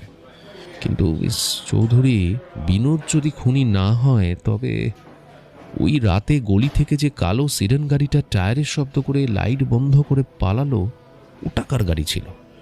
আর ওই 4 নম্বর জোকারের তাসটাই বা রাস্তায় এলো কিভাবে? অনির্বাণবাবু, ওখানেই আপনাদের দাবির সঙ্গে সিসিটিভি ফুটেজের একটা বড় মস্ত অমিল ধরা পড়েছে। বিনোদ কিন্তু পুলিশি জেরায় বারবার বলেছে সে যখন গুলি খেয়ে মেঝেতে পড়েছিল সে কোনো গাড়ি চলে যাওয়ার আওয়াজ বা চাকার শব্দ শোনেনি। আমরা ভেবেছিলাম ও মিথ্যে কথা বলছে, কিন্তু লালবাজারের ক্রাইম সেল ওই এলাকার সিসিটিভি ফুটেজ খতিয়ে চেক করে দেখেছে রাত 11টা থেকে 12:30 পর্যন্ত মিন্টো পার্কের ওই গলিতে কোনো কালো সেডান গাড়ি আদেও ঢোকেও নি আর বেরোয়ও নি। সিসিটিভিতে কোনো গাড়ি নেই, কিন্তু আমি আর অনির্বাণবাবু নিজের কানে সেই টায়ারের ঘর্ষণের শব্দ শুনলাম। ক্র্যাচ করে একটা শব্দ হলো, গাড়ির ইঞ্জিনের ঘর্ষণ শুনলাম। আমি নিজে গিয়ে রাস্তায় জোকার তাসটা পড়ে থাকতে দেখলাম। সিসিটিভি ক্যামেরা কি তবে ভুল বলছে, নাকি কেউ ফুটেজ ট্যাম্পার করেছে? সিসিটিভি ফুটেজ একদম অক্ষত আছে রঞ্জনবাবু। কোনো গাড়ি ওই গলিতে ছিলই না। আসলে ওই রাতে যে টায়ারের ঘর্ষণের শব্দ আর ইঞ্জিনের গর্জন শোনা গিয়েছিল তা কোনো আসল গাড়ি ছিলই না। ওটা ছিল একটা ব্লুটুথ স্পিকার বা সাউন্ড এমিটারে বাজানো সাউন্ড এফেক্ট। খুনি বা যে এই খেলাটা খেলেছে সে ক্লিনিকের বাইরে বা ভেতরের কোনো একটা হাই ডেফিনিশন স্পিকার লুকিয়ে রেখেছিল। ঠিক যখন অনির্বাণবাবু বিনোদকে গুলি করলেন তখনই রিমোট কন্ট্রোলের সাহায্যে সেই স্পিকার থেকে গাড়ির পালিয়ে যাওয়ার আওয়াজটা প্লে করা হয়, যাতে পুলিশ বিভ্রান্ত হয়ে নিচে দৌড়ে যায়। হোয়াট? Sound effect? পুলিশকে বোকা বানানোর জন্য এত বড় নাটক? তার মানে খুনি আগে থেকেই জানতো যে পুলিশ ওই রাতে ওখানে আসবে, কিন্তু খুনি জানবে কিভাবে? খবরটা তো শুধু আমরা 4 জন আর সংবাদ মাধ্যম জানতো। খুনি শুধু জানতো না রঞ্জনবাবু, খুনি নিজে ওই রাতে মিন্টো পার্কের ক্লিনিকের আশেপাশে বা হয়তো ঘরের ভেতরেই উপস্থিত ছিল। সেই ওই স্পিকারটা অপারেট করেছে এবং পুলিশ নিচে দৌড়ে যাওয়ার পর বা তার আগেই রাস্তায় ওই 4 নম্বর জোকার তাসটা প্ল্যান্ট করে দিয়ে গেছে। আর সবচেয়ে বড় প্রমাণটা আমরা পেয়েছি ওই 4 নম্বর জোকার তাসের রক্তের নমুনা থেকে। তাসের রক্ত? ওটা কি বিনোদের রক্ত ছিল না মিস চৌধুরী? মানে বিনোদের পা থেকেই তো রক্তটা পড়ছিল। না মিস্টার চ্যাটার্জি, ওটাই এই কেসের সবচেয়ে বড় লুপহোল। 4 নম্বর জোকার তাসের ওপর রক্তের অক্ষরে যে বার্তা লেখা ছিল সেই রক্তেরও ডিএনএ প্রোফাইল আমরা ল্যাবে রান করেছি। ওটা বিনোদ প্রধানের রক্ত নয়, এমনকি ওটা ডক্টর পারমিতা রায়, সমীরণ বোস বা বিক্রমাদিত্য সেনের রক্তও নয়। ওটা সম্পূর্ণ একটা নতুন ডিএনএ প্রোফাইল, যা আমাদের ডেটাবেসের কোনো অপরাধীর সাথেই মিলছে না। কিন্তু সেই রক্তের দাগের প্যাটার্নের মধ্যে একটা বিশেষ জিনিস আছে। প্লিজ একটু খুলে বলুন। আপনারা এই রক্তের অক্ষরের স্ট্রোকগুলো ভালো করে দেখুন। প্রতিটা অক্ষরের টান বাঁ দিক থেকে ডান দিকে গেছে। ফরেন্সিক গ্রাফোলজি বা ব্লাড স্টেইন প্যাটার্ন অ্যানালিসিস মানে বিপিএ অনুযায়ী যখন কোনো মানুষ আঙুল দিয়ে বা কাঠি দিয়ে রক্ত দিয়ে লেখে তখন ওনার হাতের ডমিনেন্স বা কোন হাত ব্যবহার করছেন সেটা স্পষ্ট বোঝা যায়। এই 4 নম্বর তাসের বার্তাটি যে লিখেছে সে অত্যন্ত স্পষ্টভাবে একজন বাঁহাতি মানুষ। He is a left handed person. বাঁহাতি? বিক্রমাদিত্য সেন বা সমীরণ বোস কি বাঁহাতি অনির্বাণবাবু? আমরা তো ওনাদের ডান হাতেই সই করতে দেখেছি। ডক্টর পারমিতাও ডান হাতে প্রেসক্রিপশন লেখেন। তাহলে আবার এই বাঁহাতি খুনিটাকে? শুধু তাই নয় রঞ্জনবাবু, আমাদের প্রথম 4টে ক্রাইম সিনের কথা মনে করুন। বেলেঘাটায় নরেন বোসের লাশের ক্ষত, সল্টলেকের গার্ড বলদেব সাউয়ের শ্বাসনালীর কাটা দাগ, আর মিন্টু পার্কের বাথরুমে সুমিতের শরীরে হওয়া এলোমেলো আঘাত। প্রতিটা ক্ষতের অ্যাঙ্গেল অফ ইম্প্যাক্ট বা আঘাতের কোণ পরীক্ষা করে ডক্টর সেন প্রথম দিনই বলেছিলেন যে খুনি হয়তো ডানহাতি। কিন্তু এই 4 নম্বর তাসের রক্ত স্পষ্ট বলছে খুনি বাঁহাতি। একজন মানুষ যিনি প্রথম 3টে খুনে ডান হাত ব্যবহার করে পুলিশকে বিভ্রান্ত করেছেন, তিনি তাড়াহুড়োর মাথায় নিজের অজান্তেই একটা তাসের ওপর রক্তের বার্তা লেখার সময় নিজের আসল বাঁহাতি স্বভাবটা প্রকাশ করে ফেলেছেন। খুনি আসলে একজন বাঁহাতি মানুষ, যে নিজেকে ডান হাতি হিসেবে জাহির করে পুরো পুলিশ ডিপার্টমেন্টকে বোকা বানাচ্ছে। মাই গড, সাংঘাতিক চতুর খুনি মাইরি। সে ইচ্ছে করে ডান হাতে খুন করেছে যাতে পুলিশ কোনো বাঁহাতি মানুষকে সন্দেহ না করে। অনির্বাণবাবু, আমাদের সন্দেহভাজনের তালিকায় এমন কেউ কি আছে যে আসলে বাঁহাতি কিন্তু ডান হাতে কাজ সারে? চমৎকার অ্যানালিসিস মিস চৌধুরী। আপনার এই গ্রাফোলজি আর ব্লাড স্টেনের থিওরিটা সত্যি প্রশংসনীয়। খুনি যে কতটা দূরদর্শী আর ঠান্ডা মাথার এই রিপোর্টটা আরও একবার প্রমাণ করে দিল। সে নিজের শরীরকে আর নিজের অভ্যাসকে পর্যন্ত একটা নিখুঁত অভিনয়ের মতো নিয়ন্ত্রণ করতে পারে। কিন্তু আপনি একটা জিনিস ভুলে যাচ্ছেন। কি ভুলে যাচ্ছি মিস্টার চ্যাটার্জি? দেখুন, খুনি যদি সত্যি এত চতুর হয় যে সে প্রথম দিন থেকে নিজের হাত ব্যবহারের অভ্যাস লুকিয়ে পুলিশকে ভুল পথে চালিত করতে পারে, তবে সে ওই 4 নম্বর তাসের বার্তা লেখার সময় এত বড় ভুল করবে? সে কি জানতো না যে ফরেন্সিক ল্যাব রক্তের স্ট্রোক দেখে ওনার বাঁহাতি হওয়ার ব্যাপারটা ধরে ফেলবে? নাকি ইচ্ছে করে এই ভুলটা করেনি? ইচ্ছে করে ভুল কেন করবেন উনি এমনটা? না মানে আমি ব্যাপারটা ভেবে দেখুন, যাতে লালবাজারের পুলিশ এখন কলকাতার সমস্ত সন্দেহভাজনের মধ্যে কোনো লেফট হ্যান্ডারকে খুঁজতে শুরু করবে। সে চায় আমরা যেন এখন বিক্রমাদিত্য সেন বা সমীরণ বোসের গোপন ডায়েরিটা ঘেঁটে দেখি ওনারা ছোটবেলায় বাঁহাতি ছিলেন কিনা। না না না, আমাদের আবার একটা নতুন গোলকধাঁধায় ফেলে দিল সে। মিস চৌধুরী, খুনি নিজেকে ঈশ্বর ভাবে, আর ঈশ্বর কখনো ভুল করে ভুল করেন না। তিনি ভুলটাও করেন একটা নির্দিষ্ট পরিকল্পনার অংশ হিসেবে, তাই না? ও, তার মানে এটাও একটা চাল। আমরা আবার ভুল ট্র্যাকে চলে যাচ্ছি। অনির্বাণবাবু, পরশুই তো পূর্ণিমা। বিনোদ প্রধানের ঘর থেকে বা অন্য কোথাও থেকে কি মানে ওই জোকার তাসের আর কোনো ক্লু মেলেনি? আমরা কি তবে হাতে হাত গুটিয়ে বসে থাকবো? আমরা হাত গুটিয়ে বসে থাকবো না রঞ্জনবাবু। চাল যেহেতু খুনি চেলেছে, কিস্তিমাতটাও তার ডেরায় গিয়েই করতে হবে। বিনোদ প্রধানের পিজি হাসপাতালের কেবিনের বাইরেটা সিকিউরিটিটা ডাবল করুন তো। আর আপনি এখনই একটা সার্চ ওয়ারেন্ট ইস্যু করুন। আমরা আজ বিকেলেই বিক্রমাদিত্য সেনের বালিগঞ্জের ওই প্রাচীন ম্যানশনটায় রেড করব। ওনার সুইজারল্যান্ড আর দুবাইয়ের ইন্টারন্যাশনাল কল রেকর্ডসটা আমার টেবিলে চাই। উনি যদি পূর্ণিমার রাতে ওর শেষ খেলাটা খেলতে চায়, তবে সেই খেলার বোর্ডটা এবার অনির্বাণ চ্যাটার্জি সাজাবে। অনির্বাণবাবু, একটা শেষ কথা, সাবধানে থাকবেন। এই খুনি কিন্তু সাধারণ কোনো অপরাধী নয়। সে আমাদের মনস্তত্ত্বের প্রতিটা স্তর চেনে। সে হয়তো আপনার খুব কাছাকাছি কোথাও ওত পেতে বসে আছে। আমি জানি ডক্টর সেন, সে আমার খুব কাছেই আছে। এতটাই কাছে যে আমার নিঃশ্বাসের শব্দ যেন আমি শুনতে পাই। মুখোশটা ছিঁড়ে পড়বেই। রঞ্জনবাবু, চলুন, আমাদের বালিগঞ্জে পৌঁছতে হবে। অনির্বাণ ল্যাবের দরজা ঠেলে করিডোরের অন্ধকারে বেরিয়ে গেল। আজ আষাঢ়ের পূর্ণিমা। কলকাতার আকাশ গত কয়েকদিনের একটানা বৃষ্টির পরে আজ এক অলৌকিক নিস্তব্ধতায় থমকে গেছে।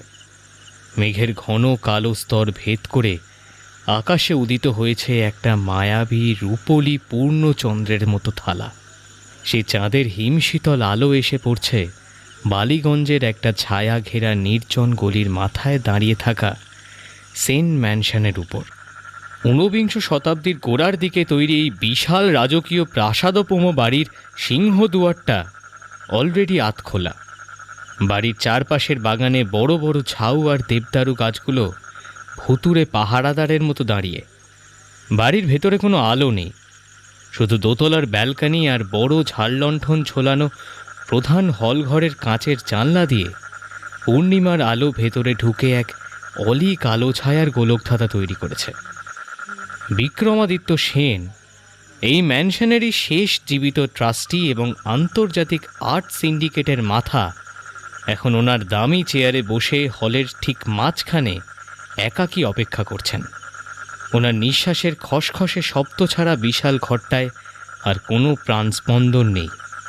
ঠিক 11:45 ম্যানশনের প্রধান হলঘরের ভারী মেহগনি কাঠের দরজাটা নিঃশব্দে খুলে গেল।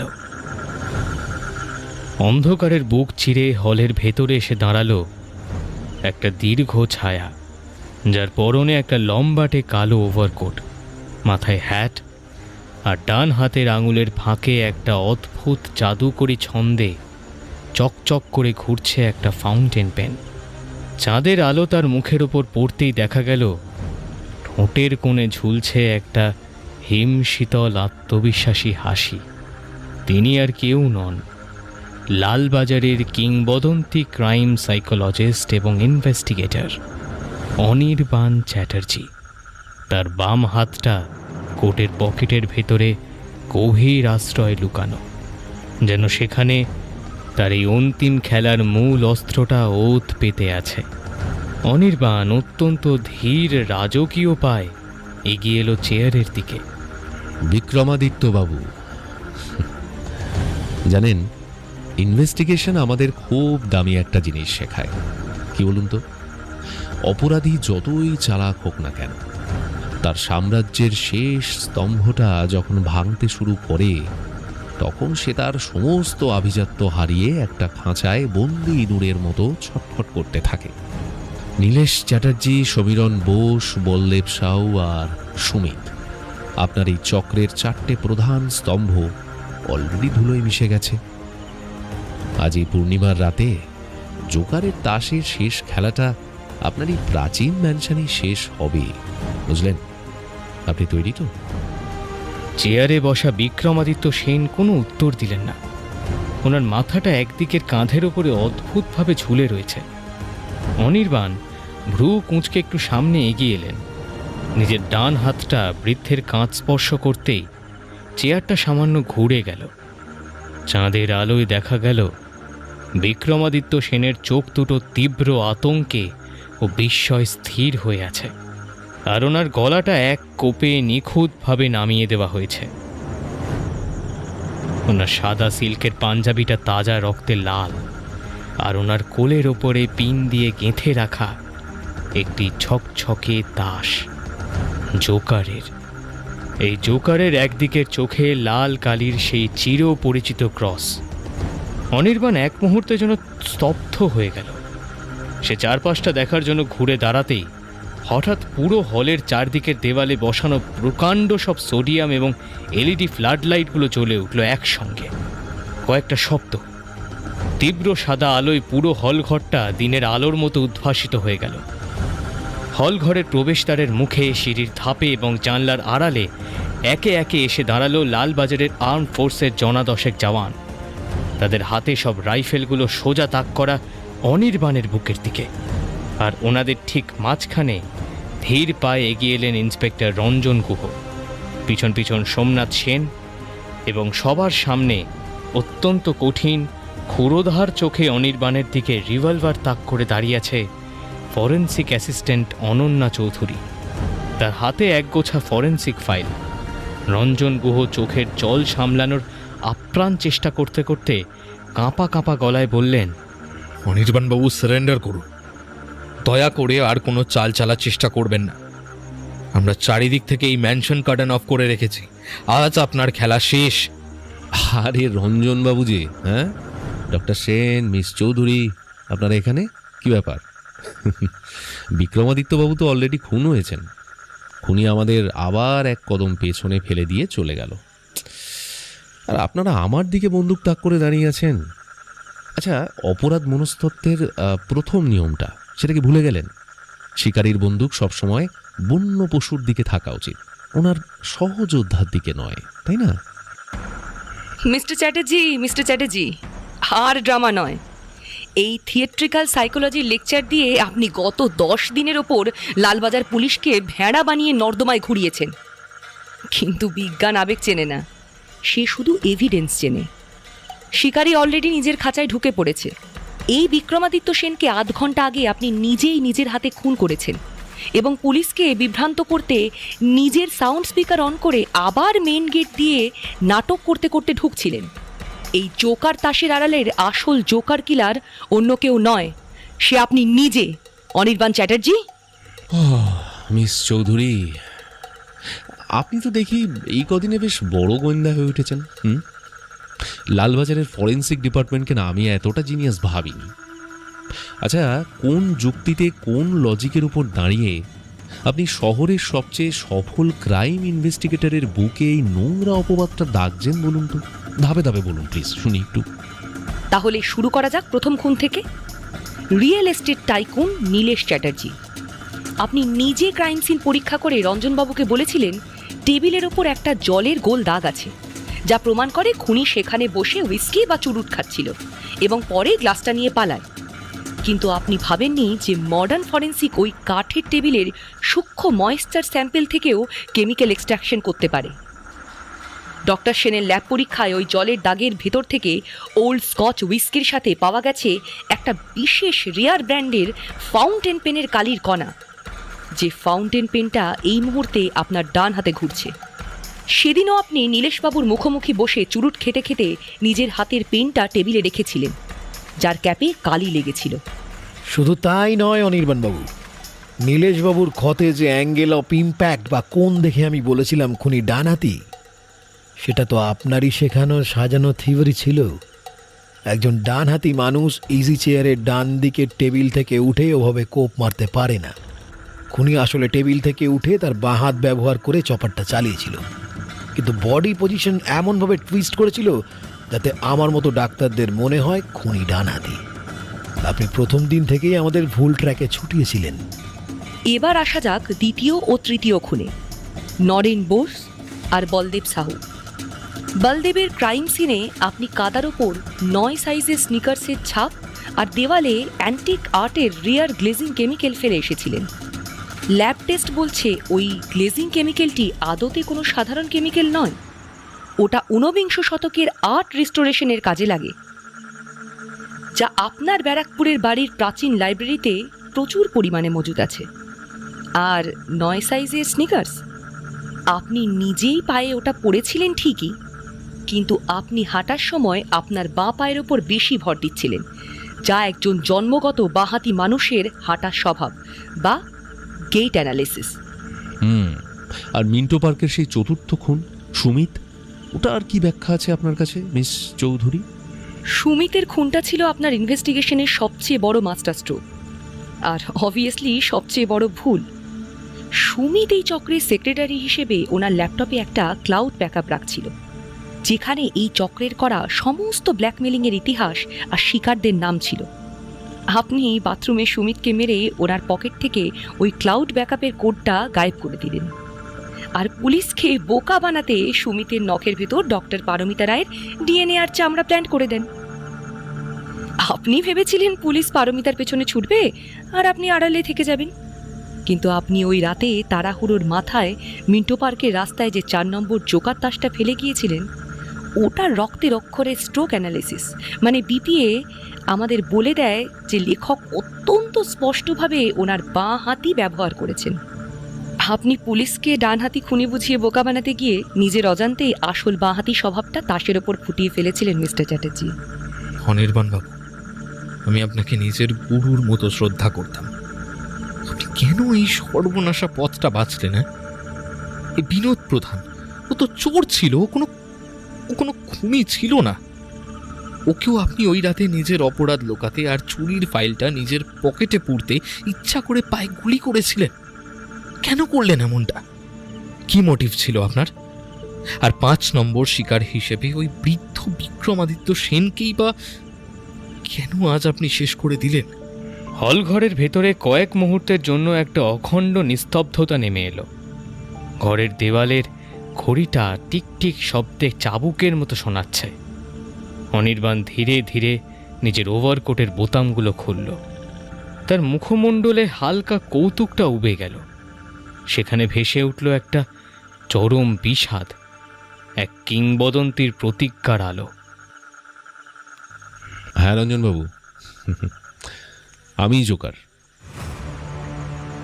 আমি শহরের সেই অদৃশ্য ঈশ্বর যে গত 10 দিনের উপর আপনাদের এই আধুনিক ফরেন্সিক সায়েন্স আর লালবাজারের পঙ্গু আইন ব্যবস্থাকে নিয়ে বুড়ো আঙুল নাচিয়ে পুতুল খেলা খেলেছে। কিন্তু আপনারা যাকে অপরাধ বলছেন, আমার ভাষায় কি বলে জানেন? জাস্টিস। আপনারা মোটিভ জানতে চান, তাই তো? আর জানতে চান এই বৃদ্ধ বিক্রমাদিত্য সেনের সাথে আমার কি শত্রুতা ছিল। শুনুন শুনুন তবে 3 বছর আগে আমি যে লালবাজারের হয়ে অফিসিয়ালি কেস ডায়েরি লেখা বা তদন্তের কাজ করা হঠাৎ বন্ধ করে রেখেছিলাম, সেটার পেছনে একটা মারাত্মক গোপন কারণ ছিল। মিডিয়া জেনেছিল আমার একমাত্র ছোট বোন অনিন্দিতা একটা সাধারণ দুর্ঘটনায় মারা গেছে, রোড অ্যাক্সিডেন্ট, পথ দুর্ঘটনা। কিন্তু আসল সত্যটা কি ছিল জানেন রঞ্জনবাবু? এই 4 জন রাঘব বোয়াল, নীলেশ চ্যাটার্জি, সমীরণ বোস, ডক্টর পারমিতা রায় আর সুমিত, এরা একটা আন্তর্জাতিক ব্ল্যাকমেইলিং এবং সাইকোলজিক্যাল ড্রাগ সিন্ডিকেট চালাচ্ছিল। ডক্টর পারমিতা রায় ওনার ক্লিনিকে আসা সমস্ত সম্ভ্রান্ত ঘরের মেয়েদের সাইকিয়াট্রিক ফাইল আর গোপন ডায়েরি চুরি করে তুলে দিতেন নীলেশের হাতে। আর নীলেশ ওনার রেনেসা ক্লাবের আড়ালে ওই মেয়েগুলোকে ব্ল্যাকমেইল করে কোটি কোটি টাকা আত্মসাৎ করত। আমার বোন অনিন্দিতাও ওনাদের এই নোংরা খেলায় শিকার হয়েছিল। ওনারা অনিন্দিতাকে এমন একটা গোপন জায়গায় নিয়ে দাঁড় করিয়েছিল যে সে ছাদ থেকে লাফ দিয়ে আত্মহত্যা করতে বাধ্য হয়। অনিন্দিতা আত্মহত্যা করেছিল?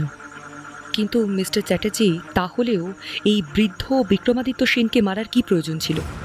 উনি তো সরাসরি খুনের জায়গায় ছিলেন না। কারণ আপনারা শুধু পুতুলগুলোকে দেখছেন মিস চৌধুরী।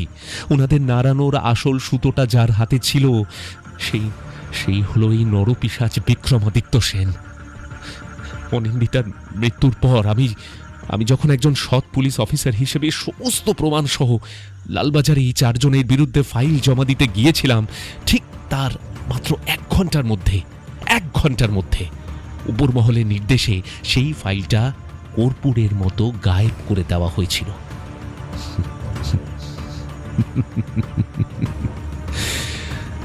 সেদিন আমি বুঝতে পারিনি সেই অদৃশ্য শক্তিশালী হাতের কারিগর কে ছিল। পরে নিজের তদন্ত করে জানতে পারি এই বিক্রমাদিত্য সেনের অঢেল টাকা, অঢেল আর রাজনৈতিক ক্ষমতা, তার কাছে লালবাজারের আইন সেদিন মাথা নিচু করেছিল। বুঝলেন, ওনার এই অবৈধ আইনি আর প্রশাসনিক সুরক্ষা কবচ ছাড়া নীলেশদের পক্ষেই নরকরাজ্য চালানো সম্ভব ছিল না। আপনি কি বলতে চাইছেন? এই পুরো চক্রের আসল গডফাদার এই বিক্রমাদিত্য সেন ছিলেন? হ্যাঁ হ্যাঁ, একদম ঠিক বলেছেন রঞ্জনবাবু। নীলেশ, সমীরণ, বলদেব আর সুমিতকে শেষ করেও আমার ভেতরের আগুনটা না নিভছিল না। কারণ কি বলুন তো? মূল শেকড়টা বেঁচে থাকলে আগামীকাল ওনারা আবার একটা নতুন নীলেশ বা নতুন সুমিত তৈরি করে ফেলত। এই প্রভাবশালী অপরাধীরা এতটাই শক্তিশালী যে আপনারা যদি ওনাদের খাঁচায় পড়তেন, ওনারা পরের দিনই জামিন পেয়ে যেত। হ্যাঁ, বুক ফুলিয়ে ঘুরে বেড়াতো। আজ রাতে আমি যখন ওনার এই প্রাচীন ম্যানশনে আসি, আর তখন ওনার সাথে আমার শেষ কথোপকথন হয়েছিল, আমি ওনাকে ওনার পাপের খতিয়ান দেখিয়ে বলেছিলাম যে আপনি ক্ষমতার দম্ভে আইনকে হয়তো কিনে রেখেছেন বিক্রমাদিত্য বাবু, কিন্তু একজন ভাইয়ের প্রতিশোধের আগুনকে কেনার ক্ষমতা পৃথিবীর কোনো ব্যাংকে নেই। উনি তখন কি করলেন? উনি তখনও ওনার দামি চেয়ারে বসে অহংকারের হাসি হাসছিলেন। উনি ভেবেছিলেন উনি আইনের ঊর্ধ্বে, ওনার গায়ে হাত দেওয়ার ক্ষমতা কারও নেই। ওনার এই কুৎসিত হাসির জবাবটাই আমি দিয়েছি। কি হয় বলুন তো? শ্বাসনালীটা এক কোপে আলাদা করে, এক কোপে। বিক্রমাদিত্য সেনের মৃত্যু ছাড়া আমার বোন অনিন্দিতার আত্মা কোনোদিনই শান্তি পেত না রঞ্জনবাবু। ওনার মৃত্যু মানেই এই নোংরা সাম্রাজ্যের হৃৎপিণ্ডটা চিরতরে স্তব্ধ হয়ে যাওয়া। একটা কথা ভাবুন, জাস্টিস যদি না পাওয়া যায় রঞ্জনবাবু, তবে জাস্টিস ছিনিয়ে নিতে হয়। আর আইন যদি পঙ্গু হয়, তবে বিচারককে নিজের হাতেই জল্লাদের ভূমিকা নিতে হয়, তাই না? তাই বলে আপনি আইন নিজের হাতে তুলে নিয়ে একের পর এক খুন করবেন মিস্টার চ্যাটার্জি? আপনি নিজেকে লালবাজারের সেরা অফিসার ভাবতেন, অথচ আপনি নিজেই একজন সাধারণ সাইকোপ্যাথ সিরিয়াল কিলারে পরিণত হলেন।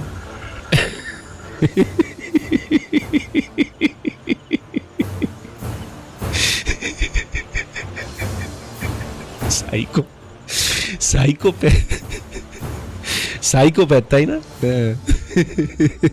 না না না না, ভুল করলেন মিস চৌধুরী। সাইকোপ্যাথ না। সিরিয়াল কিলাররা খুন করে নিজের বিকৃত আনন্দের জন্য। ওনাদের কোনো নির্দিষ্ট মোটিভ থাকে না। আর অনির্বাণ চ্যাটার্জি খুন করেছে সমাজ থেকে এই 5টা বিষাক্ত ব্ল্যাকমেইলার আর কিটকে চিরতরে মুছে ফেলার জন্য। আমি জোকার সেজেছিলাম কারণ আমি খুব ভালো করে জানতাম পুলিশ যদি কোনো সাধারণ খুনের সূত্র ধরে তদন্ত শুরু করত, তবে ওনারা হয়তো একদিন ঘুরিয়ে ফিরিয়ে আমার বোনের আত্মহত্যার মোটিভটা ঠিক খুঁজে বার করতো, ঠিক। কিন্তু আমি কি তা হতে দিতে পারতাম রঞ্জনবাবু? পুলিশ মোটিভ খুঁজে পেলে তো ভালোই হতো অনির্বাণ বাবু।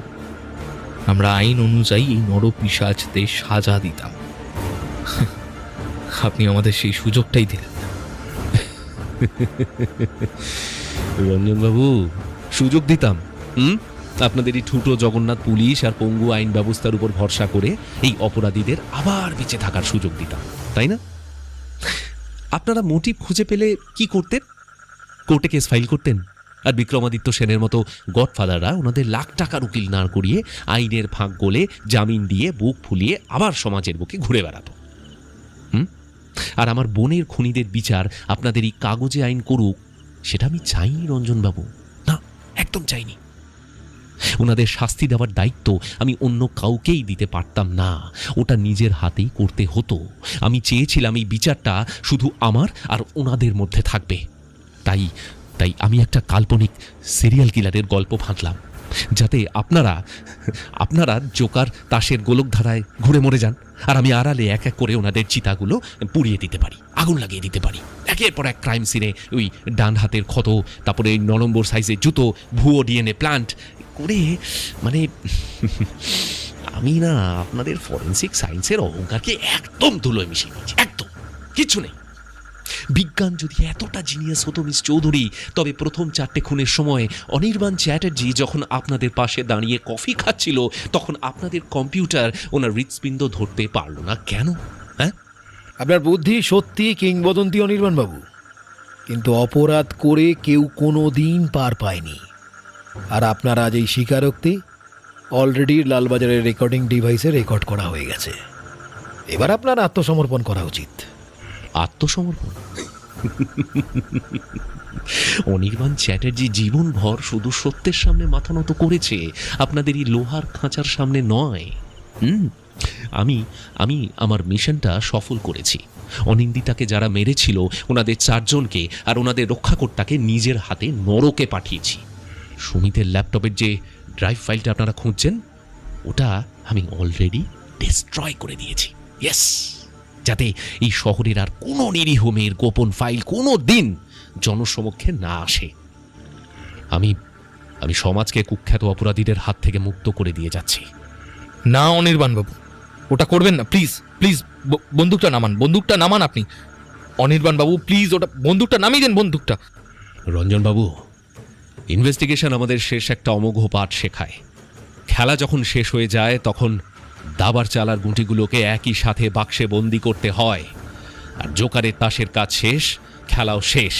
এই শহর অনির্বাণ চ্যাটার্জিকে একজন খুনি হিসেবে মনে রাখবে নাকি একজন ত্রাতা হিসেবে, সেটা ভবিষ্যৎ ঠিক করবে। কিন্তু জোকার তাসের শেষ চালটা সব সময় জোকার নিজেই ঠিক করে। Good bye. সাইলেন্সারবিহীন রিভলভার থেকে একটা বিকট শব্দ বালিগঞ্জ ম্যানশনের দেওয়ালটা কাঁপিয়ে দিল।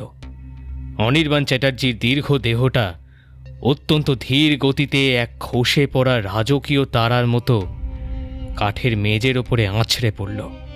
তার ডান হাত থেকে সেই বিখ্যাত ফাউন্টেন পেনটা ছিটকে গিয়ে পড়ল বিক্রমাদিত্য সেনের চেয়ারের নিচে। রঞ্জন গুহ স্তম্ভিত হয়ে মাটির ওপরে বসে পড়লেন। অনন্যা চৌধুরী ওনার হাতে রিভলভারটা নামিয়ে একটা দীর্ঘশ্বাস ফেলে অনির্বাণের নিথর দেহর দিকে এগিয়ে গেল। তার কোটের পকেট থেকে উঁকি মারছে সেই কালো চামড়ার ইনভেস্টিগেশন ডায়েরিটা। অনন্যা অত্যন্ত সশ্রদ্ধ চিত্তে ডায়েরিটা হাতে তুলে নিল। ডায়েরির শেষ পাতা উল্টাতেই তার চোখ আটকে গেল একটা জরুরি নোটের ওপরে, যা হয়তো সত্যই লেখা। রঞ্জনবাবু, আমি তো চলে গেলাম, কিন্তু অনিন্দিতাদের উপর অত্যাচার করা ডক্টর পারমিতা রায় আর সমীরণ বোসের সমস্ত বেনামি ব্যাংক অ্যাকাউন্ট আর ওনাদের করা ব্ল্যাকমেইল আর ড্রাগ সিন্ডিকেটের অকাট্য আইনি প্রমাণ আমার বাড়ির স্টাডি টেবিলের ড্রয়ারে রাখা পেন ড্রাইভে এনক্রিপ্ট করা আছে। ওনাদের বাঁচানোর মতো গডফাদার বিক্রমাদিত্য তো আর পৃথিবীতে বেঁচে নেই, তাই ওনাদের সুরক্ষা কবচটা কেড়ে নিয়ে গেলাম। এবার বাকি অপরাধীদের খাঁচায় পোড়া, আইনের ক্ষমতা দেখানো, এটা আপনাদের দায়িত্ব। ভালো থাকবেন। ইতি অনির্বাণ চ্যাটার্জি। বালিগঞ্জ ম্যানশনে সেই রক্তাক্ত পূর্ণিমার রাতের পরে 24টা ঘন্টা কেটে গেছে। অনির্বাণ চ্যাটার্জির শেষ চালটা ছিল একদম মোক্ষম, নিখুঁত।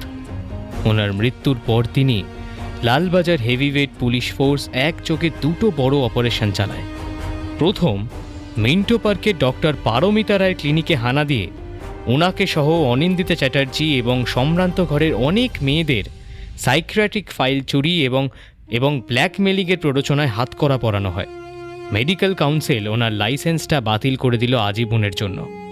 এবং দ্বিতীয়, এই চক্রের অন্যতম প্রধান মাথা সমীরণ বোস, যিনি এতকাল বিক্রমাদিত্য সেনের পলিটিক্যাল ছত্রছায়ায় নিজেকে অজেয় ভাবছিলেন, ওনার মাথা থেকে ওই অদৃশ্য হাতটা সরে যেতেই আলিপুর অফিস থেকে পুলিশ ওনাকে গ্রেফতার করল।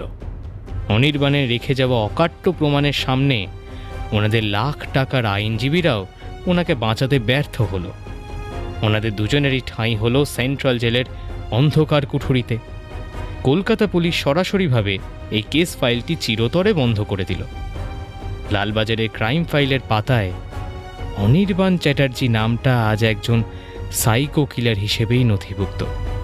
কিন্তু এই শহরের রাতের বুক চিরে যখনই কোনো অনিন্দিতা নিজেদের হারিয়ে যাওয়া সম্মানের সুবিচার খোঁজার চেষ্টা করবে, তখনই অন্ধকারের আড়াল থেকে ভেসে আসবে একটা অপরাজেয় ইনভেস্টিগেটরের কণ্ঠস্বর, যে সমাজকে সুরক্ষিত করতে নিজের হাতে তুলে নেবে বিচারকের জল্লাদ দণ্ড।